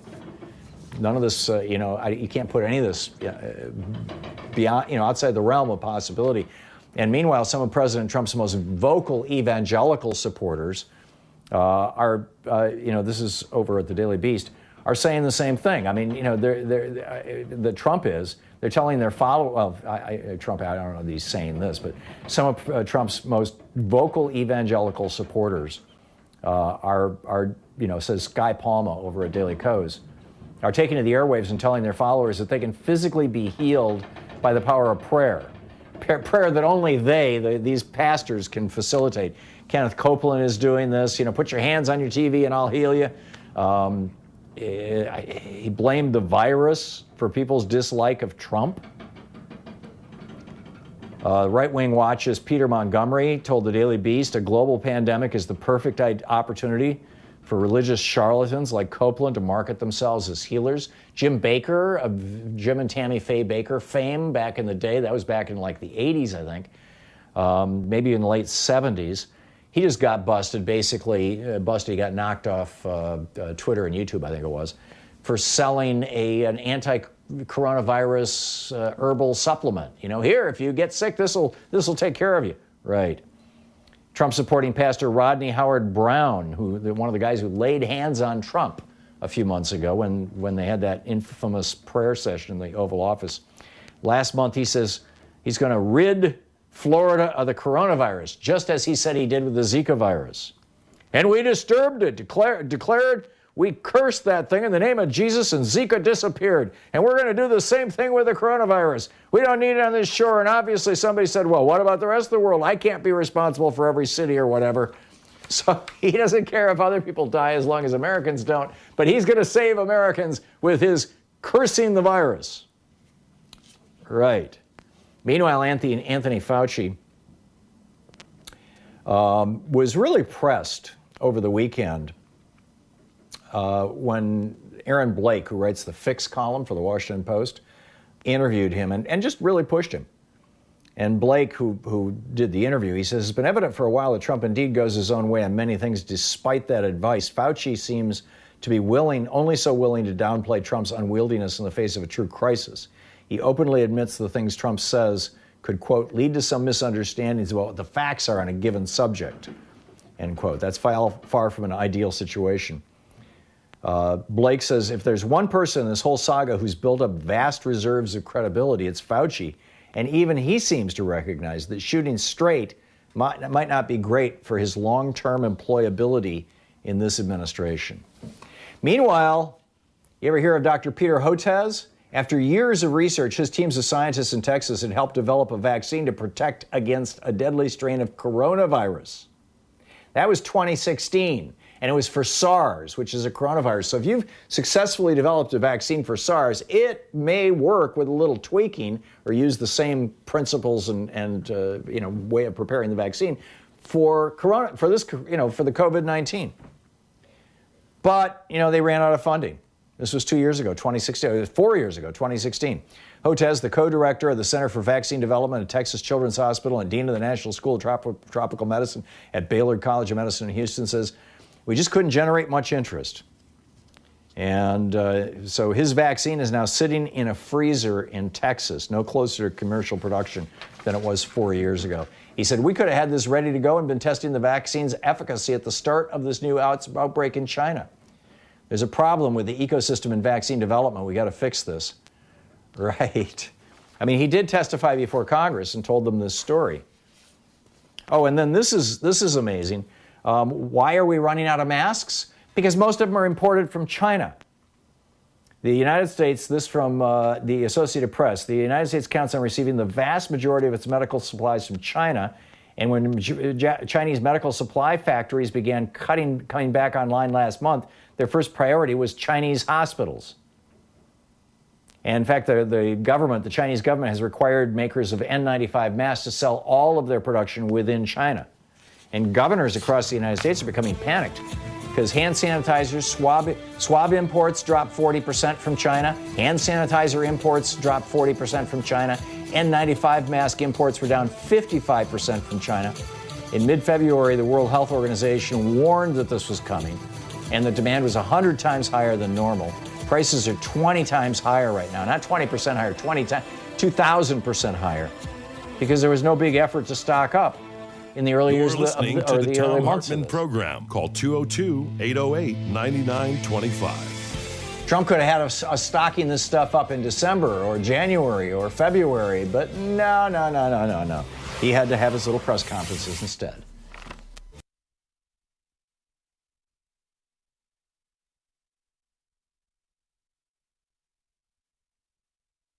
We have a new video up over at thomhartmann.com for people who are regular supporters of our program, and the essence of it is, I use a couple of examples. There's hundreds of them out there. In one case, Alabama is preparing to execute a man who was not guilty of the crime that he committed with a relatively high level of certainty, but still they're gonna kill this guy, an African American. And the other story out of New York State where the police officers hogtied this guy, arms, elbows behind him, tied his legs together, and then threw him down a flight of stairs, mangled his face. He looked he was totally beaten. 12 hours later, he commits suicide in his cell. How is it possible that our prisons do this kind of stuff? Because the 13th Amendment says that slavery is still legal in the United States. You have no rights if you've been convicted of a crime. We need to amend the Constitution. Check it out at thomhartmann.com.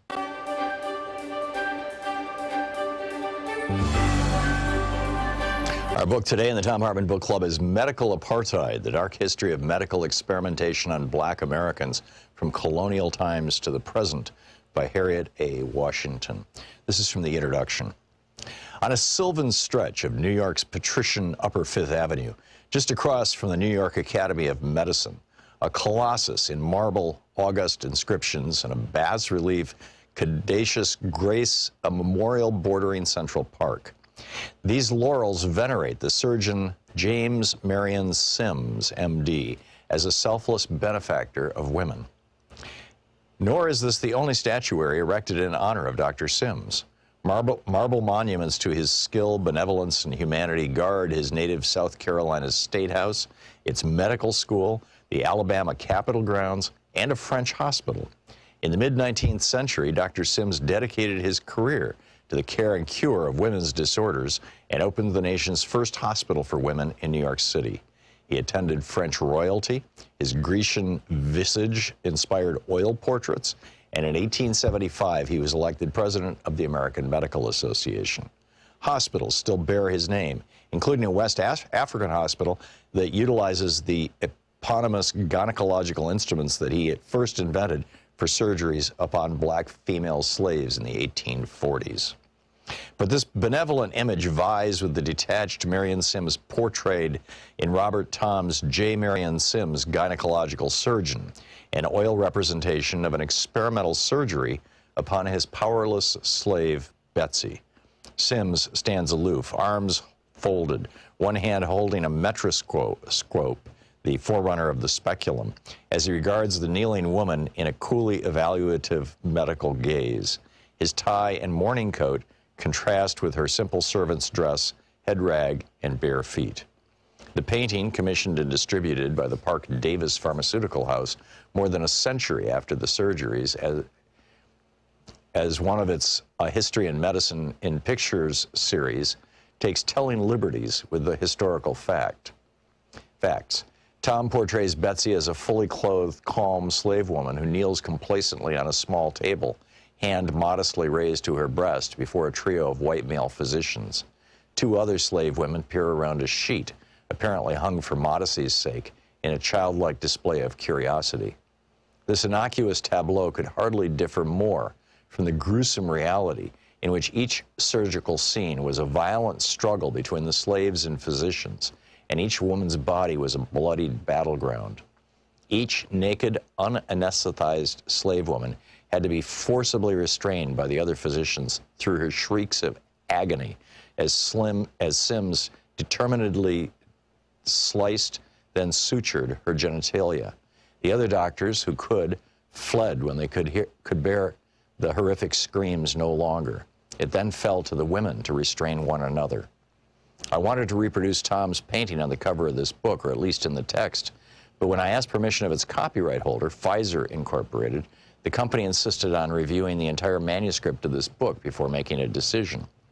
As an independent scholar, I could not acquiesce to this, and I used another cover image. When I renewed my request to use the image within the text, Pfizer agreed to base its decision upon reading this chapter and an outline of the book. The Pfizer executives apparently were uncomfortable with what they read because they refused to grant permission to reproduce this telling image or even respond to my query after I supplied the requested chapter and outline. This act of censorship exemplifies the barriers some choose to erect in order to veil the history of unconscionable medical research with blacks. Betsy's voice has been silenced by history, but as one reads Sims' biographers and his own memoirs, a haughty, self-absorbed researcher emerges, a man who bought black women slaves and addicted them to morphine in order to perform dozens of exquisitely painful, distressingly intimate vaginal surgeries. Not until he had experimented with his surgeries on Betsy and her fellow slaves for years did Sims essay to cure white women. Was Sims a savior or a sadist? It depends, I suppose, on the color of the women you ask. Marion Sims epitomizes the two faces, one benign, one malevolent, of American medical research. Quote, of all the forms of inequality, injustice in health is the most shocking and the most inhumane. In 1965, Martin Luther King Jr. spoke those words in Montgomery, Alabama, at the end of the Selma to Montgomery March that had been attended by the black and white physicians of the Medical Committee for Human Rights. King had invited the doctors not only to give medical help to injured marchers, but also to witness the abuse suffered at the hands of segregationists. With these almost unnoticed words, King ushered in a new era in civil rights because, as Delegate to Congress Donna Christensen Christian, MD, chair of the Congressional Black Caucus Health Brain Trust, has declared, health disparities are the civil rights issue of the 21st century. Thus, Dr. King's alarm over racial health injustice was prescient, and were he alive today, his concerns would be redoubled. Mounting evidence of the racial health divide confronts us everywhere we look, from doubled black infant death rates to African-American life expectancies that fall years behind whites. Infant mortality of African Americans is twice that of whites. The book, Medical Apartheid by Harriet A. Washington. Is the transfer of top secret nuclear technology to the Saudis. This should be a serious issue. Tim Kaine, the senator from Virginia, is raising hell about it because Khashoggi lived in Virginia. But I think everybody in Congress should be raising hell about this. And when you back this up with this new report out from ProPublica that the Saudis were involved in 9/11, it gets real interesting. So you can check that out over at thomhartmann.com. Look for our basically members-only video.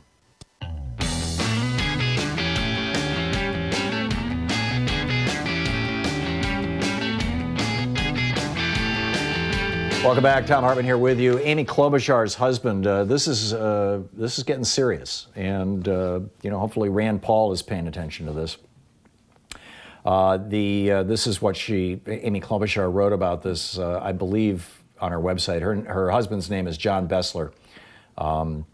She wrote, he kept having a temperature and a bad cough, and when he started coughing up blood, he got a test and a chest x-ray, and they checked him into the hospital in Virginia because of a variety of things, including very low oxygen levels, which haven't really improved.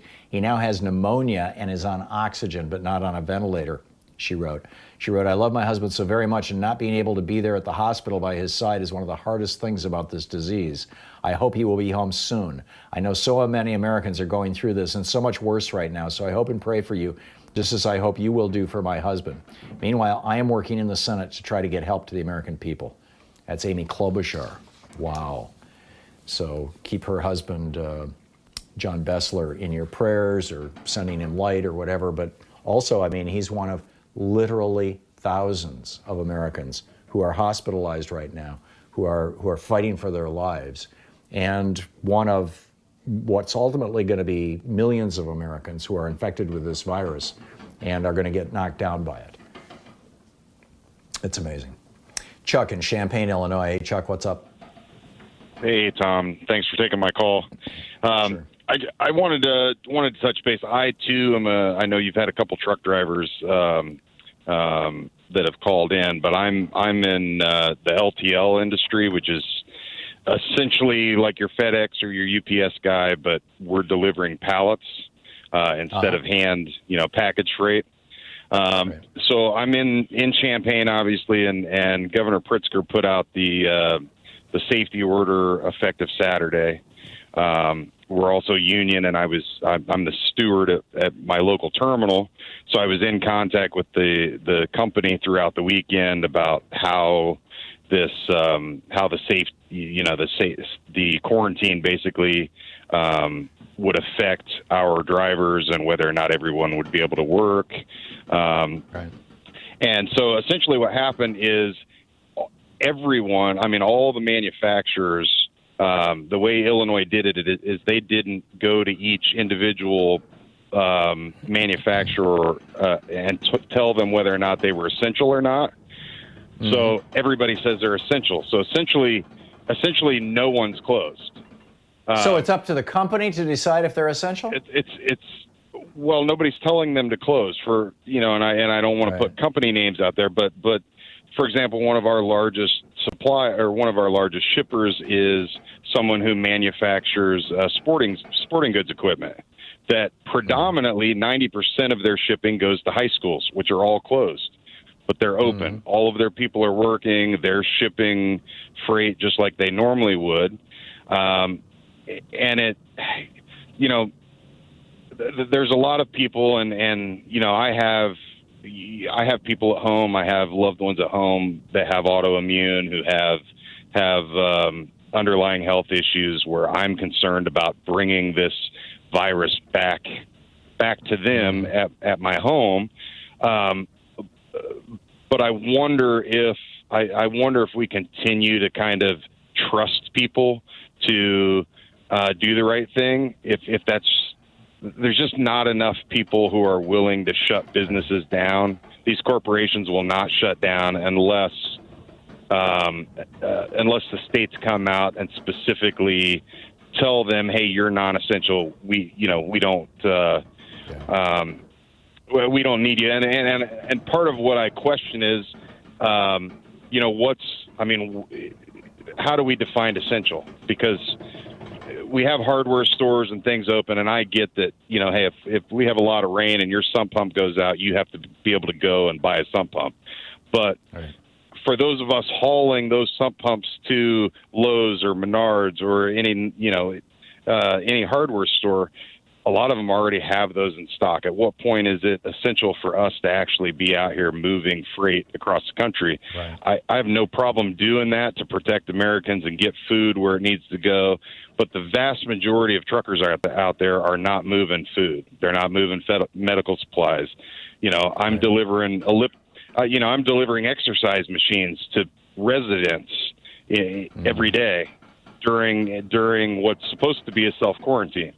And it just doesn't make, I don't know until they shut everything down. You've made mention that, some of the experts are saying that nothing's going to really be done until we shut everything down. And I don't know that the longer this goes on and the more that I see that people will not shut down voluntarily, and that negatively affects, hundreds, if not thousands of people who are forced to come into work, are forced to, be within 6 feet of each other. And then it spreads back into their families and into their communities. And Exactly. Keep in mind, we're looking 2 weeks, everything that we're seeing right now in the United States in terms of new diagnoses, that happened 2 weeks ago. And everything we're seeing right now in the United States in terms of people being hospitalized, that happened 3 to 4 weeks ago. So, there have been between 2 and 4 weeks for further spread in the United States, and we're going to see a massive explosion. And I predict that you're going to see banks closing, you're going to see food stores closing, you're going to see this over a short period of time, over a relatively short period of time, and then the phase 2. And I'm surprised that even Trump is not talking about this, because he could turn this into something positive. But basically, in about a month, or maybe 2 or 3 months at the very most, because this ripped through the United States so rapidly, and I'm speaking in the past tense, looking at it from 3 months in the future, right? I mean, it's ripping through our society right now. Because that is being allowed to happen 2, 3, 4 months down the road, you're going to have a whole bunch of people who got sick with the coronavirus and got through it okay. I mean, that's 80% of the cases, right? Who didn't need to be hospitalized, and they just had the world's crappiest flu. Or somewhere on that spectrum, right? And those people, if we can develop an antibody test to prove that somebody has had the coronavirus and they now have immunity to it, and by the way, they've done this already in China and in South Korea, so this is not impossible to do, right? We can buy it from them. But if we can develop this test, then what you're going to start seeing is these quote essential companies, the grocery stores, the trucking companies, right on through, there's going to be a demand for labor of a very particular type. There's going to be a demand for labor of people who have already been sick and survived. And Right. that's frankly, I think how the country's going to get put back together. Well, and I have, like one of my family members works up at Rush Medical in Chicago, and they're sending out emails every morning updating coronavirus. And I couldn't tell you exactly the day last week, but at one point they were testing 47 people, and within a 36-hour to 48-hour cycle, they were testing 600. I mean, it's amazing how quickly this is spreading. And when everybody can basically say, no, I'm essential, and not shut these businesses down, we're not stopping the spread of it. People are still out. Nothing's really changed except those people who can work at home and who could work at home prior. All the rest of us are still out here, still communicating with people, still coming in contact with things, and it's not going to stop spreading. Right. And I think probably the best you can do, Chuck, is wash your hands like crazy and don't touch your face and keep your truck sanitized and don't get close to anybody. Just be upfront about that. But right. Geez, this is the stuff that they write novels about. I was thinking about zombie movies the other day. I think that the whole zombie thing is like kind of a racial remembrance, a human race recollection of previous pandemics, of the plague and the cholera epidemics and things like that, where people get infected and then they can infect you, and that's essentially the zombie movies. And we're all living in a friggin' zombie movie, and the head zombie is in the White House. Although he's not yet, he hasn't infected anybody yet, but he's infected a lot of people with bad ideas and craziness. Chuck, thanks for the call. I wish you the very best. Be careful, Chuck, please. Thanks a lot for the call. It's good to hear from you. We'll be right back. It's 45 minutes past the hour. Stick around. We'll be continuing taking your calls. And just a reminder, in our third hour of our program, Congressman Ro Khanna, the Vice Chair of the Congressional Progressive Caucus, will be here for an hour taking your calls. So come up at the top of the hour. Get ready for that. You're listening to Thom Hartmann. Visit ThomHartmann.com for audio and video archives. Back with your calls in just a moment, 45 minutes past the hour.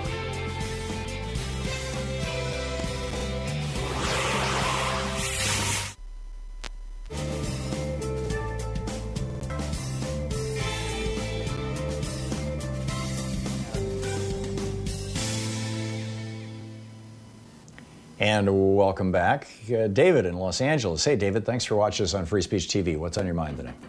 Well, first, Tom, I'd like to take you back a little while. Right after we got, as this thing was beginning to hit, and we had a conversation, and I kind of used the current word. My apologies for that, and I won't do that this time. So, thank you. But here's the deal, and it was in relationship to health care or Medicare for all, and this patchwork fee-for-service medical system that we have here. And we are now ruining the day and seeing in all of its gloom and glory the folly of our ways. So, but what I wanted to, to kind of share with you now, and I'd like to compliment you on your counsel to the last trucker, and to say to the first trucker, and if I can end up on this point, people becoming more proactive. Now, and with the first trucker, look, truckers have a network of communication by which they can communicate with one another. And if You're talking CB radio?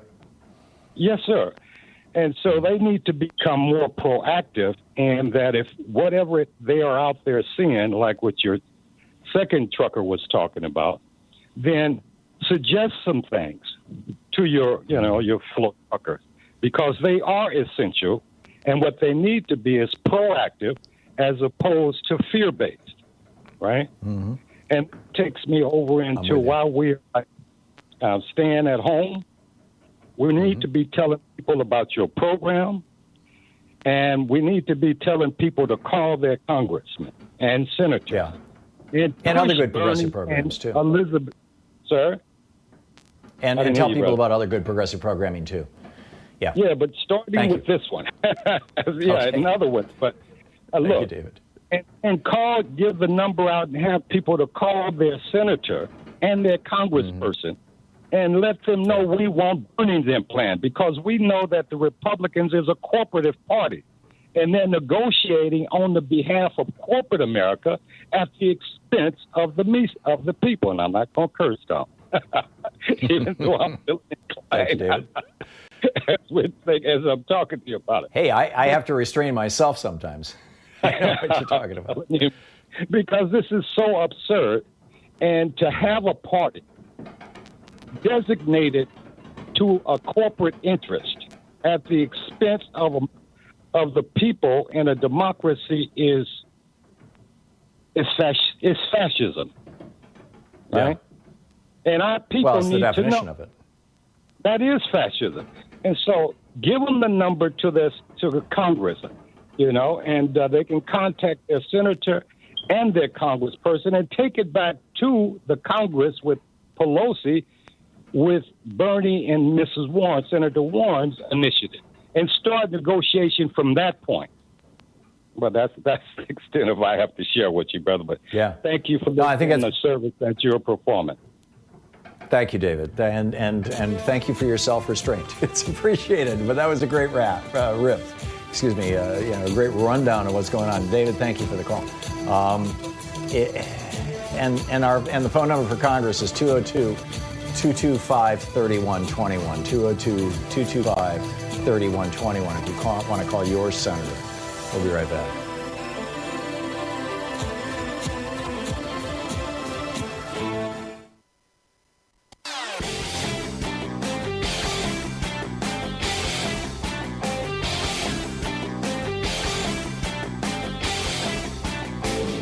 Hey, did you know that Hillary Clinton actually won Pennsylvania, Wisconsin, North Carolina, and Florida in the 2016 election? It's on page 92 of my new book, The Hidden History of the War on Voting. Welcome back. Thom Hartmann here with you. Malik in Columbus, Ohio. Hey, Malik, thanks for watching us on YouTube. What's up? Hi, Tom. Thanks for taking my call, and I appreciate what you do for the program. I'm a newly working nurse in the Ohio area, and my question is, with the trajectory of the coronavirus, isn't this really just a failure of the national security apparatus to, protect the American people? And just a little follow-up is, as you said earlier, our basic pharmaceuticals and our medical supplies aren't even produced, in-house in the U.S. We're dependent on the Chinese. So wouldn't that give them more leverage over us during this weakened economic period? I just feel like, the American people. Yeah. So I was just wondering, the American people are just never made whole. And, this event in general just really shows how vulnerable the working class really is. And it might actually take a pandemic to get some real change out here, Just wondering about your thoughts. I think you're right, and I've been saying for some time, that particularly it's a major crisis that produces societal revolution. Basically, the crisis of there was a huge financial crisis in 1770. It led to the Boston Tea Party and led to the American Revolution, and that was a good thing. The crisis of rising oligarchy in the South, taking over the southern states by 1860. They were taking us on. The Civil War was a huge crisis, in other words, and that led to the end of slavery. The Great Depression was a huge crisis, and that led to the creation of the modern welfare state and Franklin Roosevelt. So yeah, I think it's good stuff, Malik, and it's stuff that needs to be pointed out. Your question: is this a failure of our national security apparatus? Yes and no. The New York Times is reporting that as early as early January, Donald Trump was getting reports from his spy agencies, the CIA in particular, that this virus was bad in China and that it was coming here, and that when it got here, it would be just as bad here, that we are not any different than the Chinese. We're all just people here, and we're all equally vulnerable to this virus. Trump knew that in the first weeks of January. He probably knew it in the last weeks of December, and he chose to do absolutely nothing. And not only that, there had been this team inside the National Security Council. It was called something like the Pandemic Response Team. It had been put into place by Obama in response to both SARS and Ebola. Mostly, I guess Ebola was 2009. And then Obama also had the H1N1 flu during his presidency. So they created that Office of Pandemic Response inside the National Security Council, and Trump disbanded that 2 years ago. There was also another group to respond to pandemics inside the Department of Homeland Security, DHS, at the senior level, right, and nearly at the director level, and directly below the director. And that group was also fired by Donald Trump 2 years ago, and all their people are gone. So, surprise, surprise, we're unprepared because of Trump. Jeff in Milwaukee. Hey, Jeff, what's up? Hi, Tom. This will be 44. This is probably going to be the fourth major corporate bailout that I'm going to have lived through. The SNL 2001, 2008, now the great corporate bailout of 2020. Right. No one ever seems to ask when we want something how you pay for it. So I'm wondering if anybody's going to bring up, or if you could ask the congressman in the next hour, how we plan on paying for this. Two, is there any talk of what the limit on the Federal Reserve's checkbook is going to be for this bailout? And three, we need potentially, Jeff, there is no limit to what the Fed can do. They have specified $4 trillion as a target, but the Fed can create a nearly infinite amount of money out of thin air. And then is this now what we need to do to keep the wheels on this version of capitalism? I hate to even call it capitalism, but it just seems to me the endless printing of money is what needs to be done to make this even work at this point. We need to be creating stimulus or recovery or bailout or whatever you want to call it, to the extent that the federal government is going to keep the United States from crashing into a Great Depression. Instead of injecting the money at the top with the bankers, the billionaires, the hedge funds, the airlines, instead of injecting money at the top like we've done in the last three bailouts, and you're absolutely right. The one exception to the three that you pointed out was the SNL bailout. That was run by Bill Seidman, Seidman, and who Reagan brought in. He was a retired banker from Grand Rapids, Michigan. He just died a couple of years ago. And there's some brilliant video on YouTube. Back 10 years ago, I was playing it on this show. Some brilliant video of Seidman doing about an hour-long speech at a community college in Grand Rapids, explaining what he did. And they recovered all of the money that they used to bail out the SNLs. They recovered every penny of it. And Seidman, did it that way. And they also re-regulated them rigorously. That is not what happened in 2008 with the bankster bailout. And those banksters kept that money and then went on to pay themselves billions and billions of dollars. So that's the mess we're at right now. And I agree that the bailout is completely egregious. Arlene in Warner Robins, Georgia. Hey, Arlene, quick one. Hi, sir. Earlier today, I saw Trump. He was talking about he's allowing states to bid against states over equipment, PPE, right, ventilators, whatever's needed, and said that if the federal government was bidding and states were bidding against each other, then the federal government would back out. Now, I look at that and I say, what he's doing is trying to let the stock market recover, because gold's gold, whatever you're selling, as long as you're making money. Yeah. And I just want to know your input on that, because I think that is extremely egregious. I think the stock market is Trump's number one consideration. It's the metric by which he determines his competence as a president. He's been bragging about it for 3 years as the one shining example of how brilliant he is. And so that's why he's getting sick and tired of these, lockdowns or whatever you want to call them. He wants, Americans to get back to work, which is just going to kill more Americans, And of course, being a Republican, he wants the top end to be bailed out. He wants a $500 billion, $500 billion slush fund to be in Steve Mnuchin's hands, his good buddy Steve Mnuchin, so that the Trump Towers can be bailed out. Up next is Congressman Ro Khanna taking your calls for the hour. So get ready. We'll be right back. You're listening to Thom Hartmann.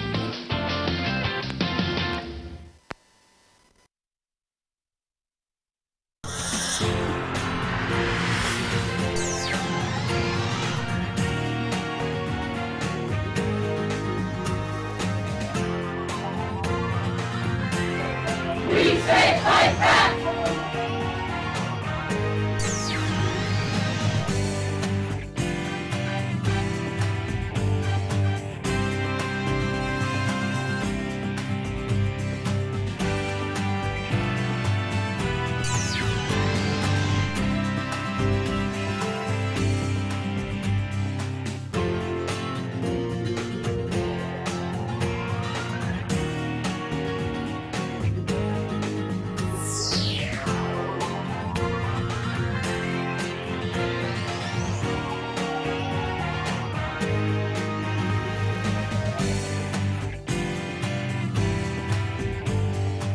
We have a new video up over at thomhartmann.com for people who are regular supporters of our program, and the essence of it is, you know, I use a couple of examples. There's hundreds of them out there. In one case, Alabama is preparing to execute a man who was not guilty of the crime that he committed with a relatively high level of certainty, but still they're gonna kill this guy, you know, an African American.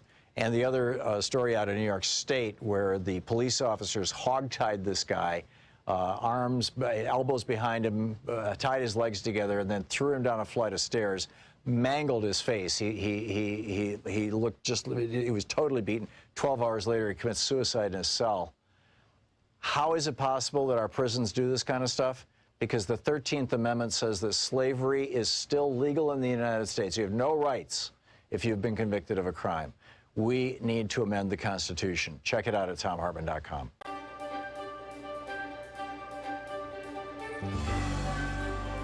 Our book today in the Thom Hartmann Book Club is Fred Kaplan's new book, The Bomb: Presidents, Generals, and the Secret History of Nuclear War. This is from the introduction. For 30 years after the Cold War ended, almost no one thought, much less worried, about nuclear war. Now, almost everyone is fearful. But the fear takes the form of a vaguely paralyzed anxiety. Because of the long reprieve from the bomb's shadow, few people know how to grasp its dimensions. They've forgotten, if they ever knew.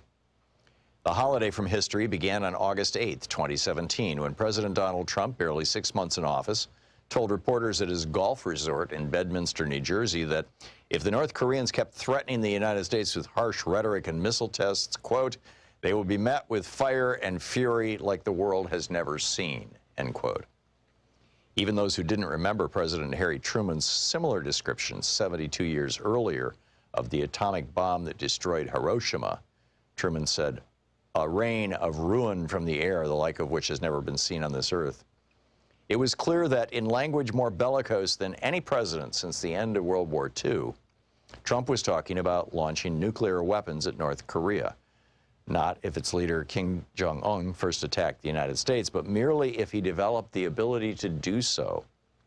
Then, 6 months later, Trump signed and released his administration's Nuclear Posture Review, a 74-page document that called for building new types of nuclear weapons and integrating them with the military's conventional war plans. In short, for treating nuclear weapons as normal. The red lights flashed. The alarm bells rang furiously. Yet here is what few recognized. None of these notions were new. The president himself seemed a departure from the norm. His character, erratic, eruptive, thin-skinned, willfully uninformed, a combustive mix for a world leader with his finger on the button. But the button and everything around it were the same. In those decades when most of us chose to forget the bomb, as global tensions calmed and fallout shelters crumbled and we turned our gaze to other problems and pleasures, the nuclear war machine continued to rumble forth in the beyond top-secret chambers of the Pentagon, the Strategic Command Headquarters in Omaha, the weapons labs in various parts of the country, and the think tanks whose denizens never stopped thinking about the unthinkable. They all kept at their singular task, wrestling with the dilemmas posed by the bomb's existence. How to deter nuclear war? How to fight a nuclear war if it cannot be deterred? How to win it if such a thing is even possible. This is the nature of the nuclear era, and the era never drifted into suspension, even if our attention did. Trump snapped us out of our slumber, reminded those of us who were old enough to know, and informed those who weren't that the bomb is still here. In public over the years, officers and officials have described America's nuclear policy as a second strike deterrence. If an enemy strikes us with nuclear weapons, we will retaliate in kind. This retaliatory power is what deters the enemy from attacking us. In reality, though, American policy has always been to strike first preemptively, or in response to a conventional invasion of Allied territory, or to a biological or large-scale cyber attack. In any case, not just as an answer to nuclear attack. All of these options envision firing nuclear weapons at military targets for military ends. They envision the bomb as a weapon of war writ large. This vision has been enshrined in the American military's doctrines, drills, and exercises from the onset of the nuclear era through all its phases. Most presidents have been skeptical of this vision, morally, strategically, practically, but none of them have rejected it. Some have threatened to launch nuclear weapons first as a way of settling a crisis. The few who considered adopting a no first use policy, in the end, decided against it. There are rationales for these doctrines, drills, and exercises, and for the retention of the first use option. They are driven by policies, personalities, and bureaucratic rivalries, but also by a logic which, once its premises are accepted, hurls its adherents and the rest of us into a rabbit hole of increasingly bizarre scenarios that seem increasingly, if strangely, rational the deeper they're probed. Understanding the nuclear era, the era of our lifetime, means understanding the rabbit hole, who dug it, and how we got stuck inside. It means tracing the maze of its tunnels, which is to say the arc of its history. A story enmeshed in secrecy, some of it still secret, much of it now illuminated by declassified documents and interviews with key actors, though never fully told. How did we get to this second coming of nuclear panic? How did we wind up with thousands of nuclear weapons, far more than any war aims could justify? What propelled the nuclear arms race during the decades-long Cold War? And what happened to the weapons and their guardians after the Cold War ended? And how and why did any of this persist? This is the Thom Hartmann Book Club, the book Fred Kaplan's The Bomb.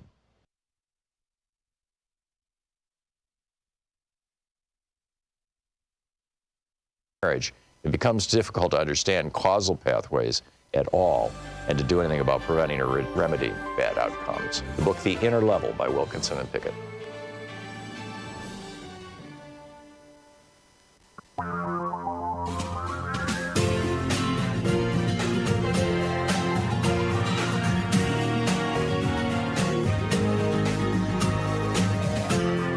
This is the Thom Hartmann Program.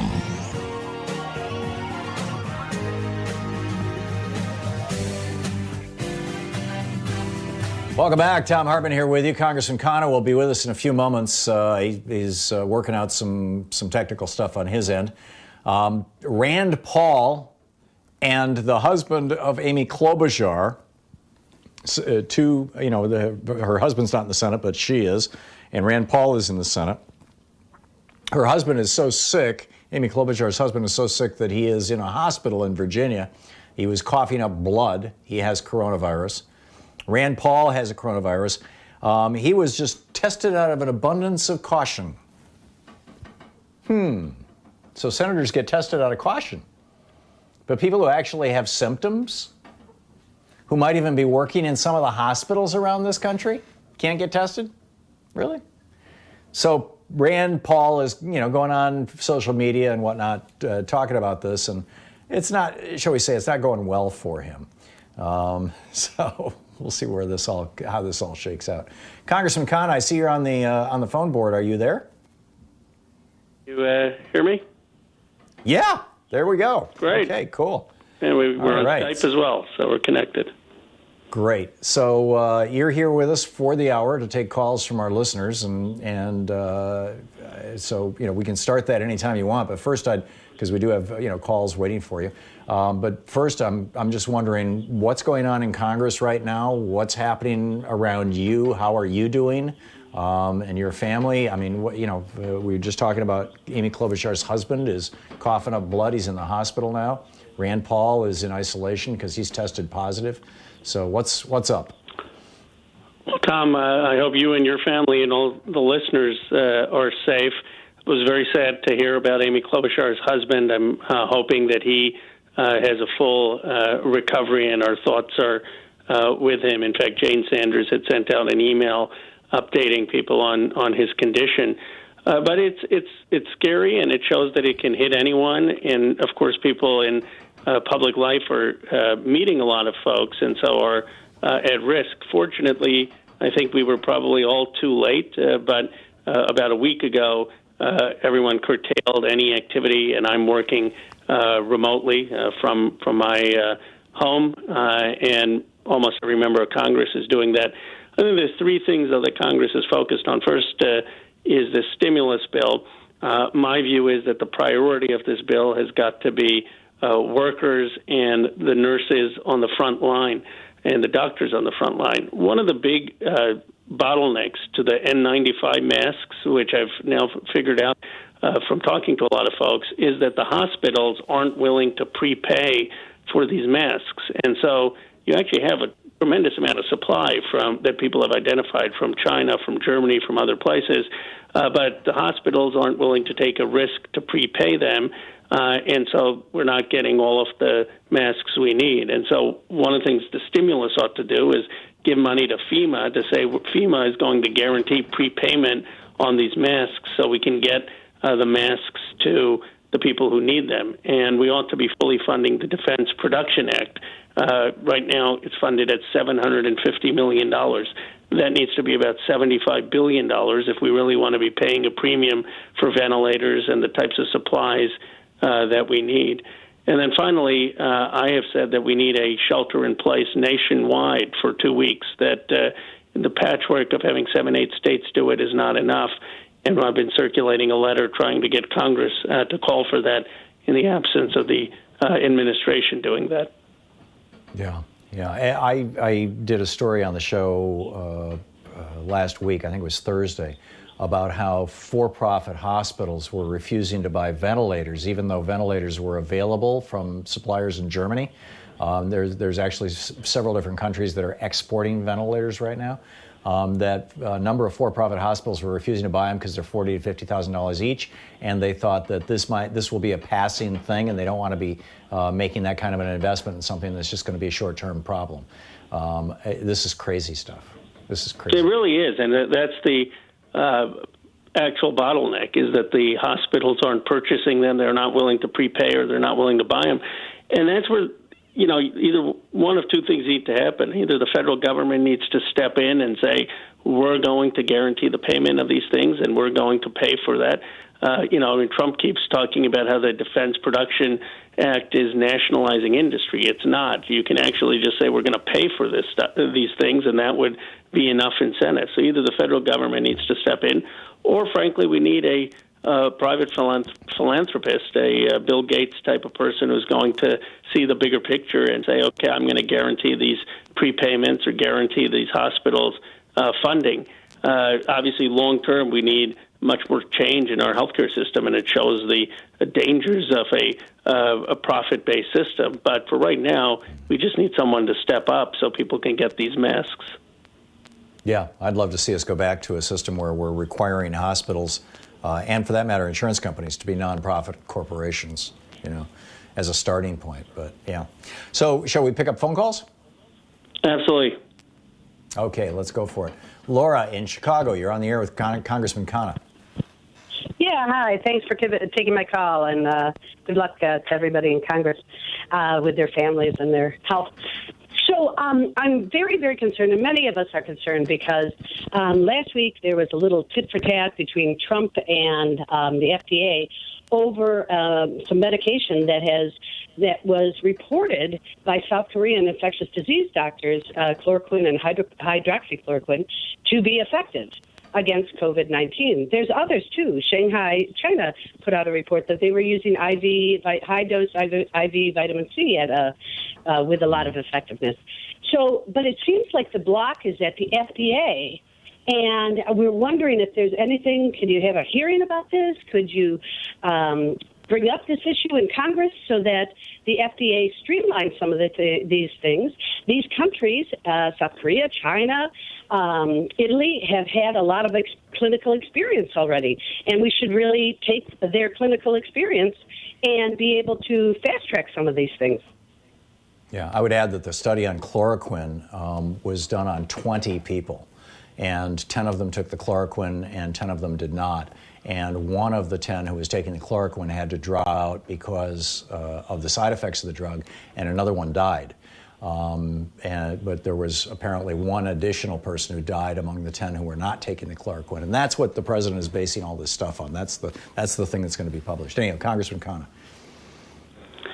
Well, Laura, I'm all for streamlining the FDA. Where the streamline ought to have happened first was on the World Health Organization tests. I mean, the unbelievable scandal in this whole thing is that we did not take the tests from the World Health Organization. And when I asked the CDC director and Dr. Fauci about why we didn't, they just said, well, we usually rely on our quality control and our manufacturing and our standards. But the reality is the World Health Organization tests were plenty fine. South Korea, a lot of other countries use them. And in the future, certainly we ought to be using the tests from international organizations like the World Health Organization. I still think we ought to use those tests while we don't have a better solution. I'm all for streamlining the novel treatments. Trump is doing that now in candor, but we can't oversell or overpromise these treatments. And we need to be careful in going all in on a treatment that may not work. So while I'm all for experimentation, I don't think we should overhype the promise until we have real science and evidence to back up any claim. Yeah. I think we just have 10 seconds. Oh, there we go. Yeah, we're hitting the break. When I'm doing the show from home like this, and I believe you know this in previous times when I was on the road, that we have hard breaks at 15 and 45, and I can't stop them or change them. So, and at the top and bottom of the hour. Congressman Ro Khanna is taking your calls for the hour. His website is Khanna, KHANNA.house.gov. He's the vice chair of the Congressional Progressive Caucus. You can tweet him at Rep. Ro Khanna, R-O Khanna. This is the Thom Hartmann Program. And we'll be right back with more of your calls for Congressman Khanna in just a moment.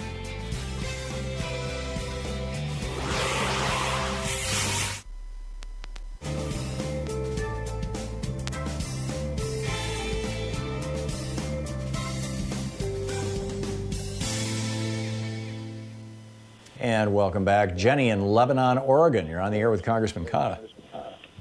Hi, Congressman. I'm a self-employed house cleaner. While I don't pay any federal income tax because my income is so low, I pay 15% into self-employment tax. And I got behind in it, so I have a tax payment agreement with the IRS. And while they're talking about giving payment holidays for student loans, those of us who owe back taxes who can't work because our clients have canceled on us for social distancing, we need a tax holiday on that too, and to stop those interest and penalties coming.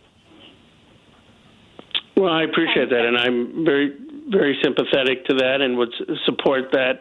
I think the broader point is that we need to make sure any of the benefits of the stimulus go to people like you, people who are struggling either with small businesses to make ends meet and keep payroll, or workers themselves, and certainly students who are struggling to pay debt because they can't make the monthly payment. But all of that needs to be the priority as opposed to a large bailouts for industry where that money may go to executives or shareholders. I don't think the country needs a repeat of some of what happened with previous bailouts that were poorly structured. Julian, watching us on YouTube in Chicago, you're on the air with Congressman Khanna. Hey, Congressman. So I wanted to talk about how the actual coronavirus, how there doesn't seem to be like a lot of peripheral evidence that I'm seeing, especially across like globally. I know countries like Romania are still like walking around, even still, socializing in public. And it's kind of concerning because I'm concerned about like what if is there a contingency for if the best case scenario like pans out, like if there has to be some type of ramification for stay-at-home orders like cabin fever, depression, and general issues living amongst people. Even from like a social perspective, I mean, it's not sustainable. Even if you write it out, even past like the 15-day period, it's real, especially in households. I'm not saying. Yeah. So, Congressman, you want to comment on that? Well, Julian, I think you're absolutely right that we have to deal with the mental health implications of people being at home, people not having the same social life, the fear that this is induced. I mean, when people have, for the first time, perhaps since the Great Depression, running out of basic supplies, where there's a run on grocery stores, there's a run on toilet paper, on paper towels, and that's had psychological impact on many Americans. And so I definitely think that there has to be a sense of investment in psychology and counseling and mental health from this crisis. Yeah, we have 10 seconds before we rejoin here.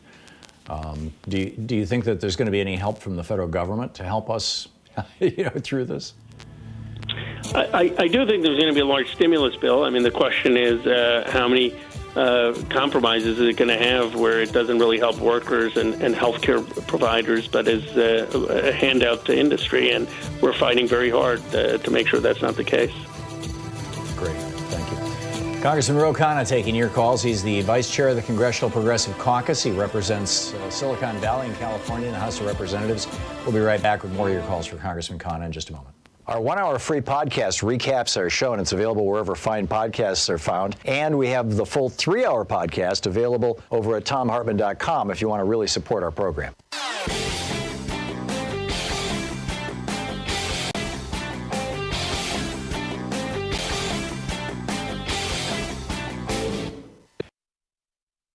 We have a new video up over at thomhartmann.com for people who are regular supporters of our program, and the essence of it is, I use a couple of examples. There's hundreds of them out there. In one case, Alabama is preparing to execute a man who was not guilty of the crime that he committed with a relatively high level of certainty, but still they're gonna kill this guy, an African American. And the other story out of New York State where the police officers hogtied this guy, arms, elbows behind him, tied his legs together, and then threw him down a flight of stairs, mangled his face. He looked he was totally beaten. 12 hours later, he commits suicide in his cell. How is it possible that our prisons do this kind of stuff? Because the 13th Amendment says that slavery is still legal in the United States. You have no rights if you've been convicted of a crime. We need to amend the Constitution. Check it out at thomhartmann.com.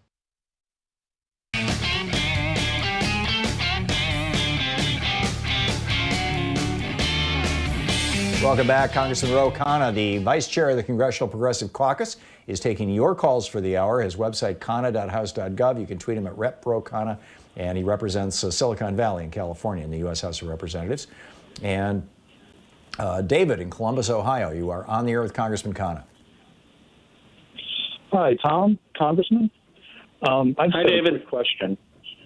I just have a quick question. Could you and your colleagues in the House add an amendment to any corporate bailout that requires both transparency and record keeping of data that includes how much they take, how it's used, measurable goals and outcomes?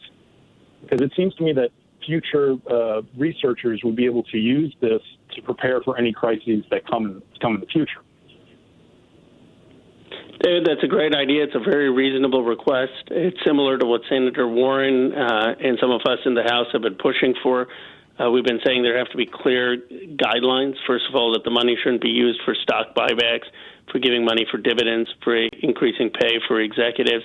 But I think adding transparency is very important, and we will push for that. That we, at the very least, the taxpayers need an accounting of what happened with this money, so that it doesn't just go into a black hole where we leave the distribution to the discretion of the executives running these companies.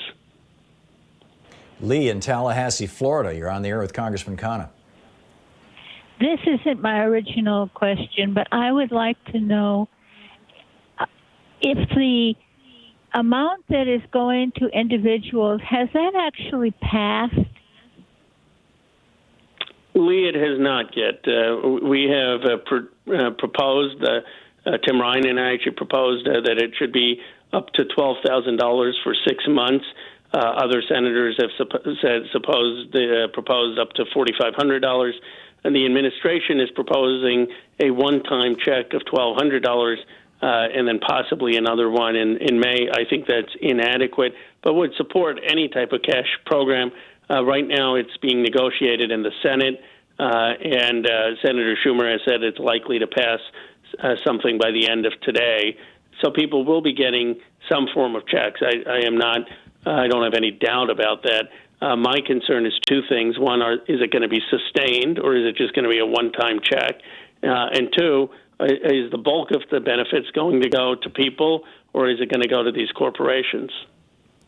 I think both Bernie and Liz Warren are calling for a couple $1,000s a month per month on an ongoing basis until this crisis is over. Do I have that right? You do, exactly. Bernie has said $2,000. I'm sure Senator Warren would support that. Whether it's exactly $2,000 or in the ballpark, there is a clear consensus among economists that this has to be sustained, that it has to be over the period of at least 6 months, and just a one-time check is not enough. Right. Yeah, it's like just throwing it out of the bank kind of thing. Alan in Seattle, you're on the air with Congressman Khanna.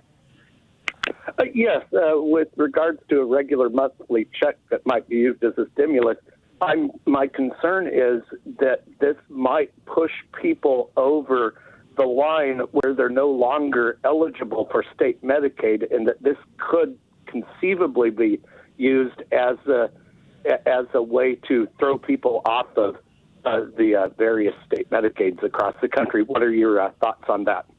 Thank you. It's a thoughtful point. We need to make sure that the language in the bill doesn't count this payment as income towards those qualifications and doesn't tax the check. So those safeguards need to be in it. More broadly, I think what we need is a massive expansion of Medicaid on a one-time basis to give governors funds so that they can have a lot more people covered under Medicaid while this crisis is going on. Winston in Independence, Missouri. We have just a minute, Winston. Thanks for watching us on Facebook Live. You're on the air with Congressman Khanna. I just wanted to mention that the Jobs for All Act was introduced in February of 2019. It's H.R. 1000, and it would be very helpful right now in terms of if it could be expedited. There's a provision in there to provide grants. The federal government just puts money in a trust fund and then could give grants to state, local governments, nonprofits, businesses for the provision of human services, including child care, health care, and support services for people with special needs. I want to encourage you to take a look at that. Thank you, Winston. Thank you, Winston. I will take a look at that. I mean, I think we're going to need a massive program of economic rebuilding after this crisis. Obviously, the first priority is to get the pandemic under control, to understand the human toll this is taking on people. But after that, we need an economic strategy, and that's got to be a massive infrastructure strategy. It's got to be some program of supporting jobs across this country. And if those jobs can be in healthcare work or childcare work or dealing with people who have special needs, I think those are great jobs that we should be creating. Congressman Ro Khanna is with us for the final hour of the program today. He's the vice chair of the Congressional Progressive Caucus. He represents Silicon Valley in Congress. His website is Khanna, KHANNA.house.gov, and you can tweet him at Rep. Ro Khanna. We'll be right back. You're listening to the Thom Hartmann Program. Call 202-808-9925. It's our national town hall meeting with Congressman Ro Khanna taking your calls for the hour. We'll be right back.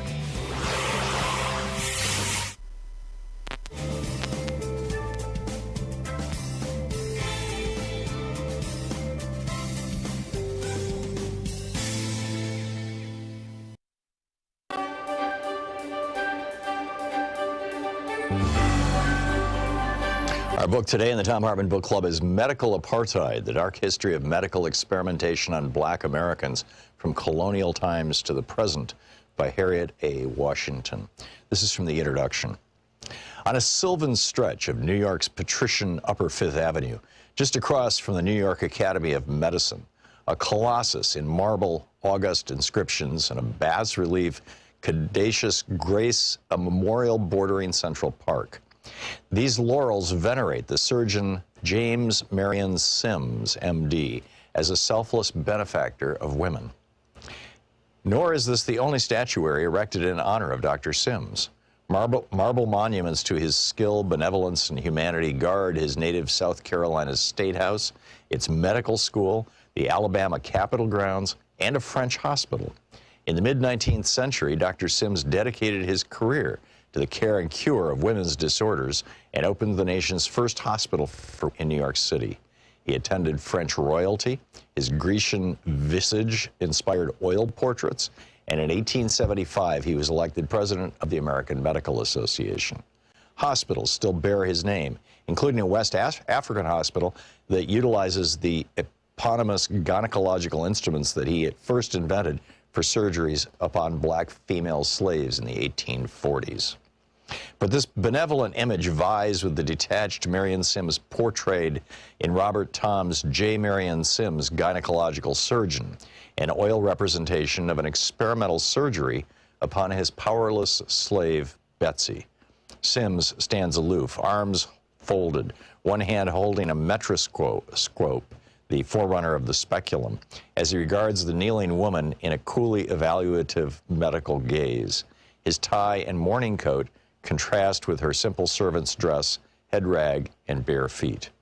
The painting, commissioned and distributed by the Park Davis Pharmaceutical House more than a century after the surgeries, as one of its History and Medicine in Pictures series, takes telling liberties with the historical facts. Thom portrays Betsy as a fully clothed, calm slave woman who kneels complacently on a small table, hand modestly raised to her breast before a trio of white male physicians. Two other slave women peer around a sheet, apparently hung for modesty's sake, in a childlike display of curiosity. This innocuous tableau could hardly differ more from the gruesome reality in which each surgical scene was a violent struggle between the slaves and physicians, and each woman's body was a bloodied battleground. Each naked, unanesthetized slave woman had to be forcibly restrained by the other physicians through her shrieks of agony as Sims determinedly sliced, then sutured her genitalia. The other doctors who could fled when they could bear the horrific screams no longer.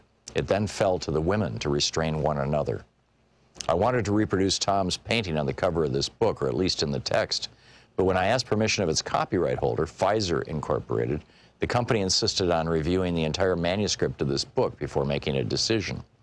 As an independent scholar, I could not acquiesce to this, and I used another cover image. When I renewed my request to use the image within the text, Pfizer agreed to base its decision upon reading this chapter and an outline of the book. The Pfizer executives apparently were uncomfortable with what they read because they refused to grant permission to reproduce this telling image or even respond to my query after I supplied the requested chapter and outline.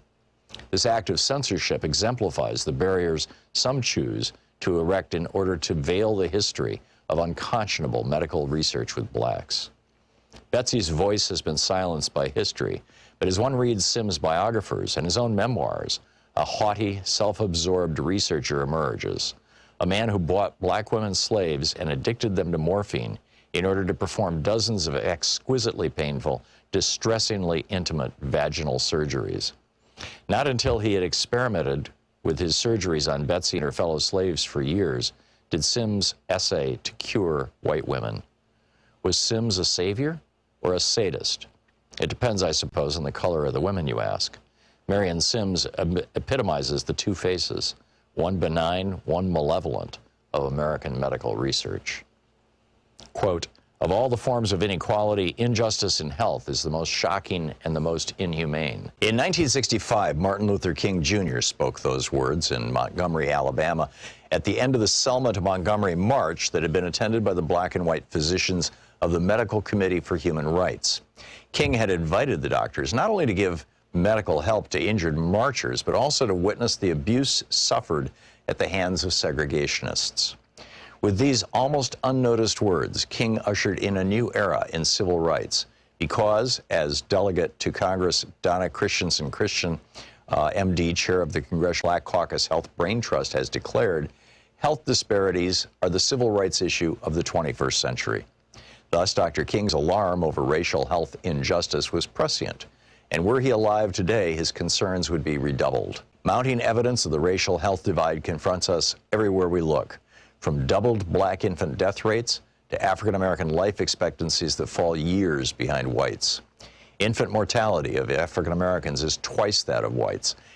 The book, Medical Apartheid by Harriet A. Washington.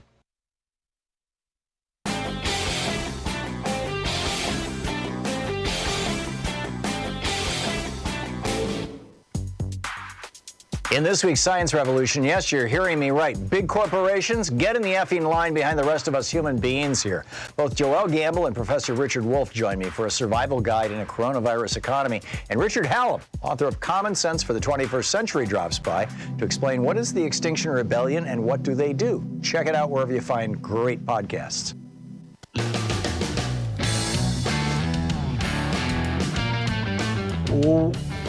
Welcome back. Thom Hartmann here with you, and Congressman Ro Khanna on the line. Congressman, just a FYI, this just happened on the floor of the Senate, apparently. Joe Manchin got up. This is after the second time that Mitch McConnell has tried to shove down the Democrats' throat this $500 billion slush fund that Steve Mnuchin and Donald Trump can pass out to anybody they want, and it'll never be revealed to the American people who gets the money. Manchin got up and he said, you can throw all the money at Wall Street you want to. People are afraid to leave their homes. They're afraid of the health care. I got workers who don't have masks. I got health care workers who don't have gowns. It looks like we're more worried about the economy than we are about health care and the well-being of the people of America. Joe Manchin taking on Mitch McConnell. Wow, that's rare. Yeah, no, I never thought I'd be cheering as much for Joe Manchin, but that's a strong and accurate statement. You know, the irony is actually Paul Krugman just tweeted out, and he said, you know, Donald Trump and McConnell actually could get $1 trillion real stimulus and take credit for saving an economy. I mean, it's in their rational interest to pursue smart economics of putting money in ordinary people's pockets, and yet they are so determined to do something that makes no sense.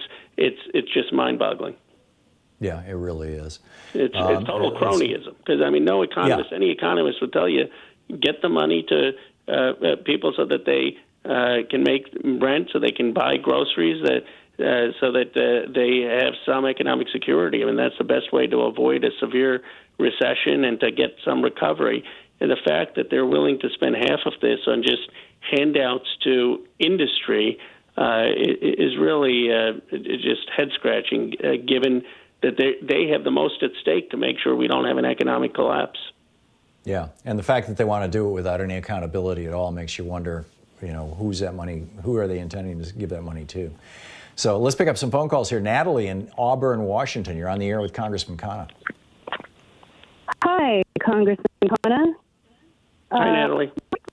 My question concerns, I follow a publication called Wall Street on Parade.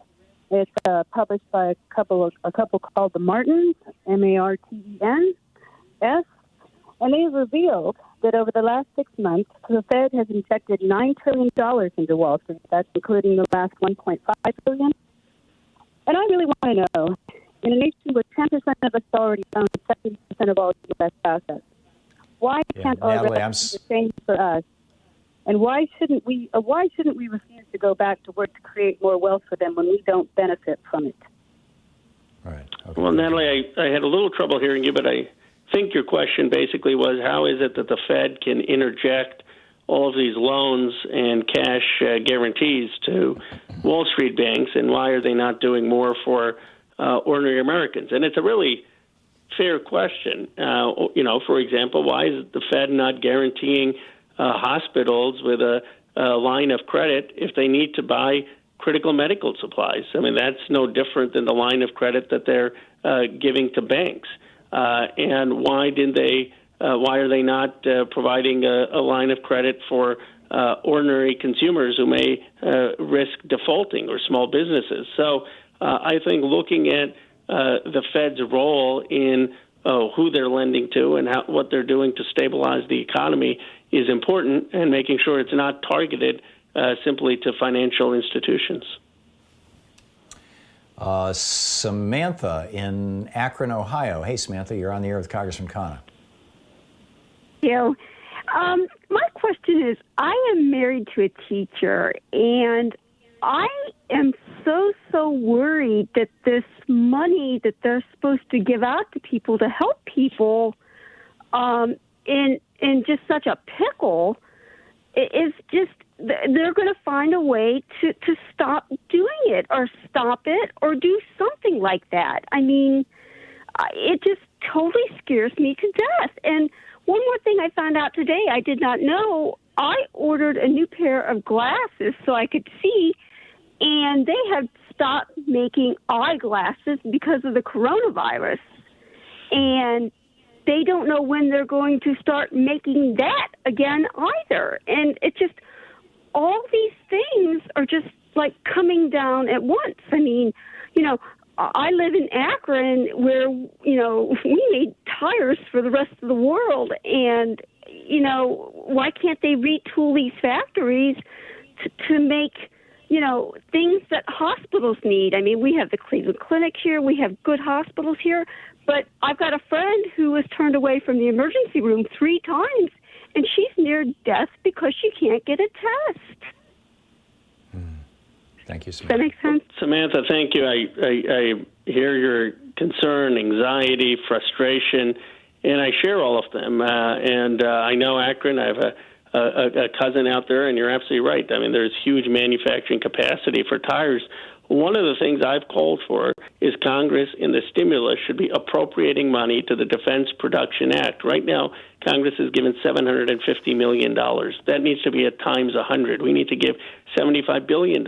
And I think the government, we don't have to commandeer these manufacturers to be making these supplies. If the government were to just say, we're going to pay for the medical supplies, critical medical supplies, we would have a large ability to meet the needs, and we may be even able to put people who are currently unemployed back to work in some of these jobs. And so there is a total lack of understanding of the scale of what's required and a unwillingness to meet the moment. But I completely agree with you that we should be asking our manufacturing centers to be making these supplies. And the other thing we have to be doing is paying a bonus to our doctors and nurses and healthcare workers from the federal government for their work. I mean, they're putting literally their lives at risk every day they go out, and we need them to be out there.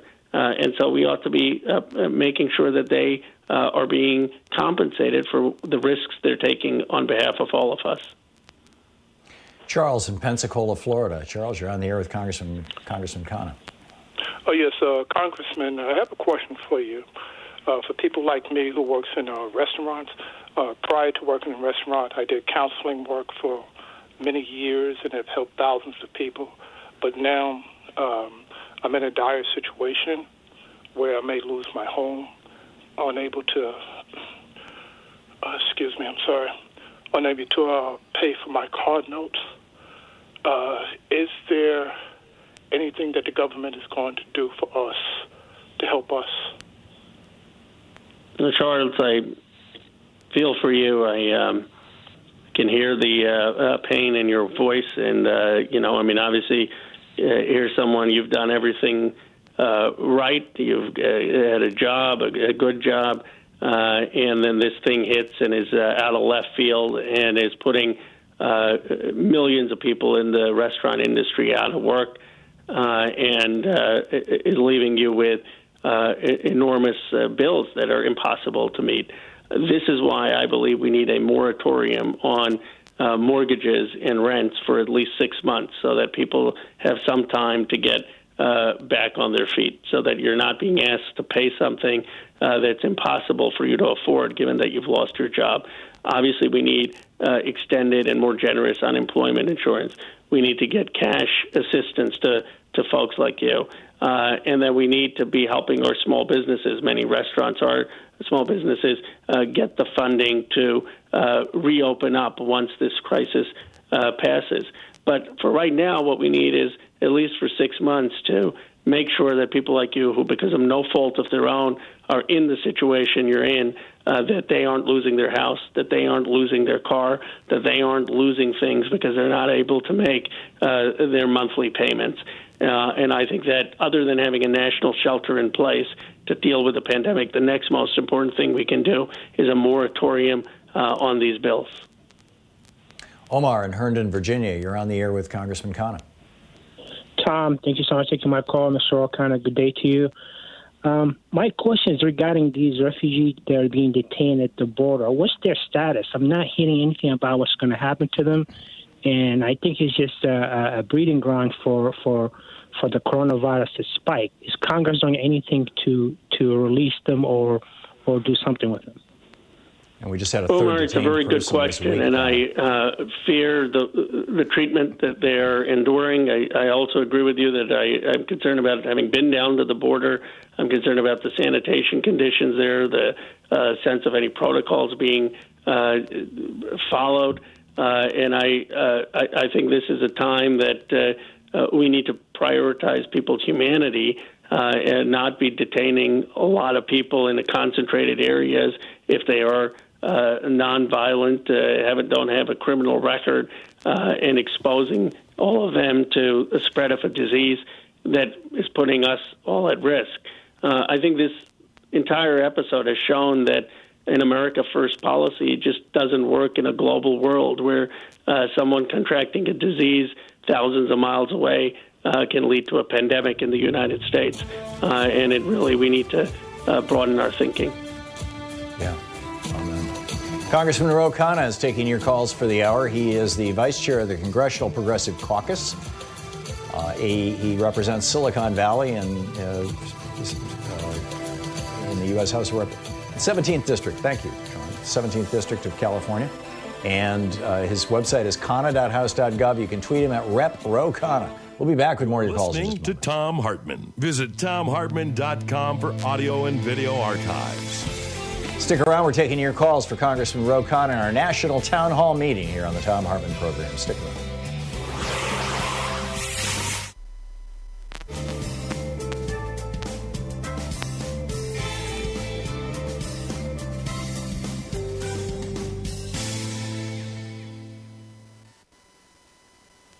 And welcome back. Mike in Winnacone, Wisconsin. Mike, you're on the air with Congressman Khanna. Yeah, long-time listener. It's Winnie County, Wisconsin. And what I'm concerned about is when they cut the payroll tax, how that's going to affect the Social Security funds. And I believe that's the way that they're going to try to defund our Social Security and privatize it. Well, Mike, Democrats will never allow them to privatize or cut Social Security. But one of the reasons that we don't want a payroll tax cut is because we ought to be expanding at this point Social Security, not in any way jeopardizing it. And secondly, a payroll tax cut only would help people who are employed. There are a lot of people, as we just heard a caller earlier in this on the show, say that they've already lost their jobs. Well, what is a payroll tax cut going to do for the millions of people who are out of work or whose hours have been reduced? That's why I think we need direct cash assistance and also making sure that we are having a moratorium on foreclosures and people defaulting on loans. Finally, it's very, very important that we expand, if anything, Social Security at a time where seniors are the most at risk and they have little ability to go out. They should be quarantined. They should be in their homes to keep themselves safe. Well, this is a time where they need more Social Security. Steve in Topanga, California. You're on the air with Congressman Khanna. Hey, Congressman and Tom. I would like to urge you, the House members, to hang tough on this. And a bad deal, it's worse to have a bad deal than no deal at all. And, it's like you got to take a gun to a gunfight and not a knife to it. You can't play nice with Mitch McConnell. And I'm just hoping that you guys, if it fails, then it's on them. And you'll be able to campaign on that. Anyway, I don't know. I'm just asking you, please hang tough. And bad deal is not in the picture. We need a good deal for everybody. Got it. All right? Got it. Thank you.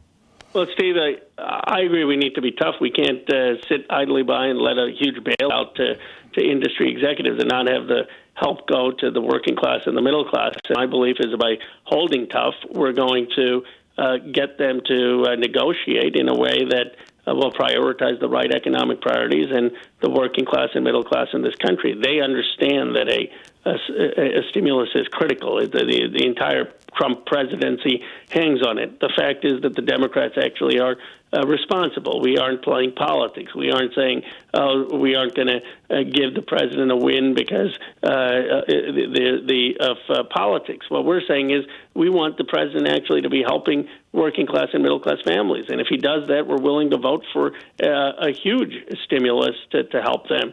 And it's, again, I'm just surprised that the president wouldn't take us up on that and provide the assistance that so many working class and middle class people in this country need.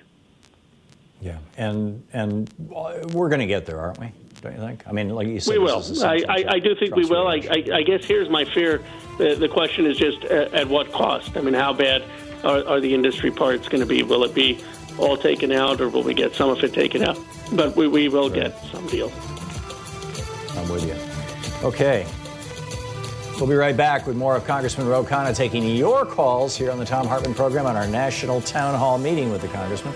He's the Vice Chair of the Congressional Progressive Caucus. He knows what's going on. We'll be right back. Hey, did you know that Hillary Clinton actually won Pennsylvania, Wisconsin, North Carolina, and Florida in the 2016 election? It's on page 92 of my new book, The Hidden History of the War on Voting.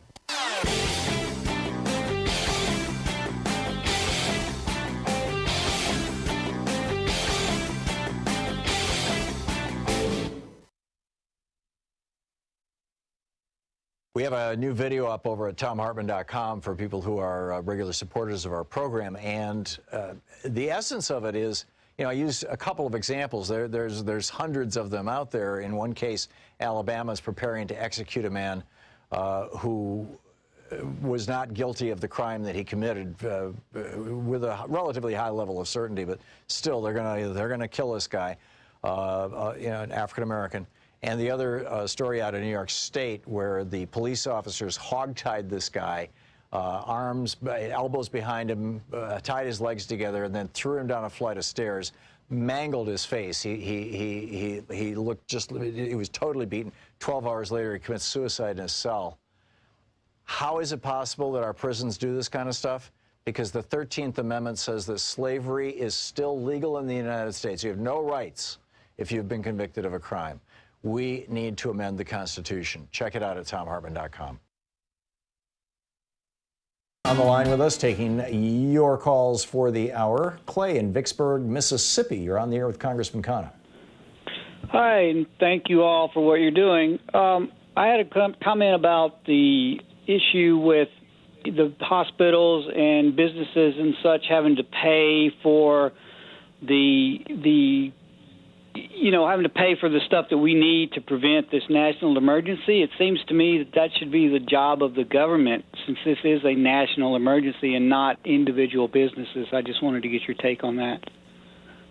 Clay, I agree with you completely. I've been pushing FEMA to pay for it. And it's worse. It's not even that the hospitals are asking the government to pick up the bill. They're actually just even asking for a line of credit. I mean, what happens is, let's say you've got masks in China or Germany. The hospitals don't want to pay until the masks are actually in their possession, because they don't know if something could go wrong, if the country could stop those masks from coming. And so they don't want to assume the risk, and they don't have a budget to be able to assume that risk. And so this is one of the biggest bottlenecks in us getting these medical supplies. And all they're asking the federal government is not even to pick up the cost, which I think the federal government ought to do. All they're saying is guarantee the payment, which they're happy to reimburse once they get the product. And so just like the Fed has given an extraordinary line of credit to banks, I don't understand why FEMA can't be giving a line of credit to our hospitals to get whatever they need. Bill in Clifton, New Jersey, you're on the air with Congressman Khanna. Yeah, hi. I guess I may have asked Tom this before, but why can't we take our for-profit health insurance companies, which are days soon to end, and find a way to give them incentives to use their money to build teaching hospitals and medical research, actually get involved in helping people, because they're not, they got $1 trillion or something. It should be moved into something we really need. More people who get health care, more doctors we're going to need. And right now, it'd be great if we had something like that. Is that possible? Got it, Bill. Well, Bill, I mean, under the Defense Production Act, which the president has invoked, he has the power to do that. He has the power to direct any company in this country to help solve this crisis for the next how many months this crisis goes on. What I would say, and what I've been saying to leaders in Silicon Valley, tech leaders, I said, this is your moment to step up to the call of duty, to do things that will show with the extraordinary amount of success that some people have had, that you understand and are willing to give back. And some have. I mean, Mark Benioff of Salesforce has been backstopping orders for hospital masks. Others are doing things in terms of finding investments on vaccines or antivirals. But we need every corporate leader doing that, and frankly, we need the government doing it. But in the absence of the government, I fear other citizens are going to have to step up. Nancy in Renton, Washington, you're on the air with Congressman Khanna.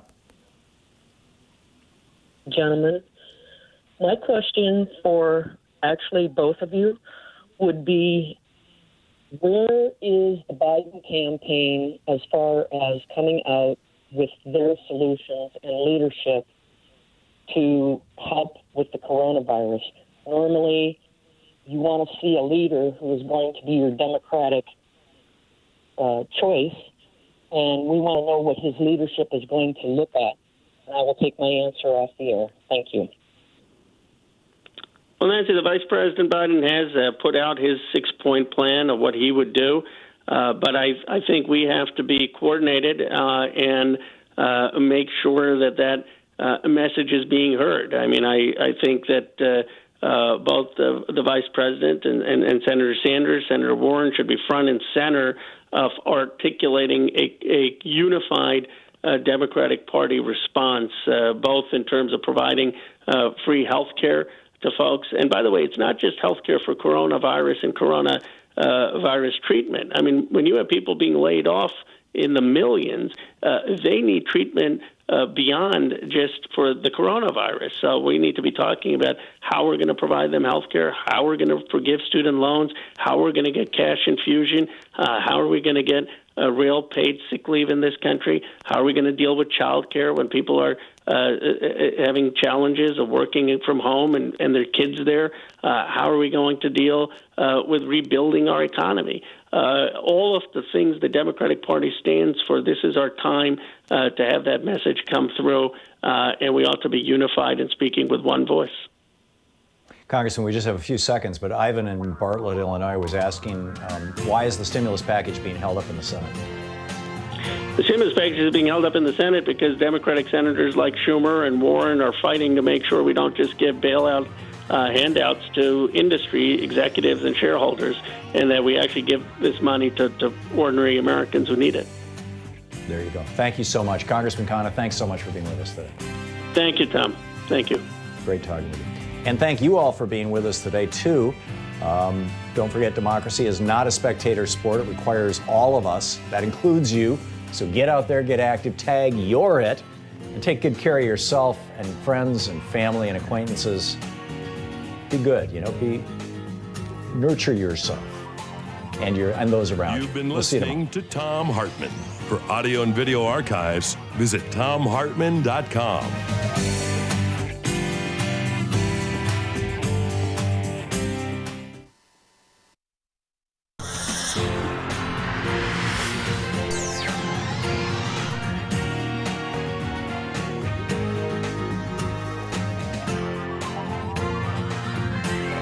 We say fight back.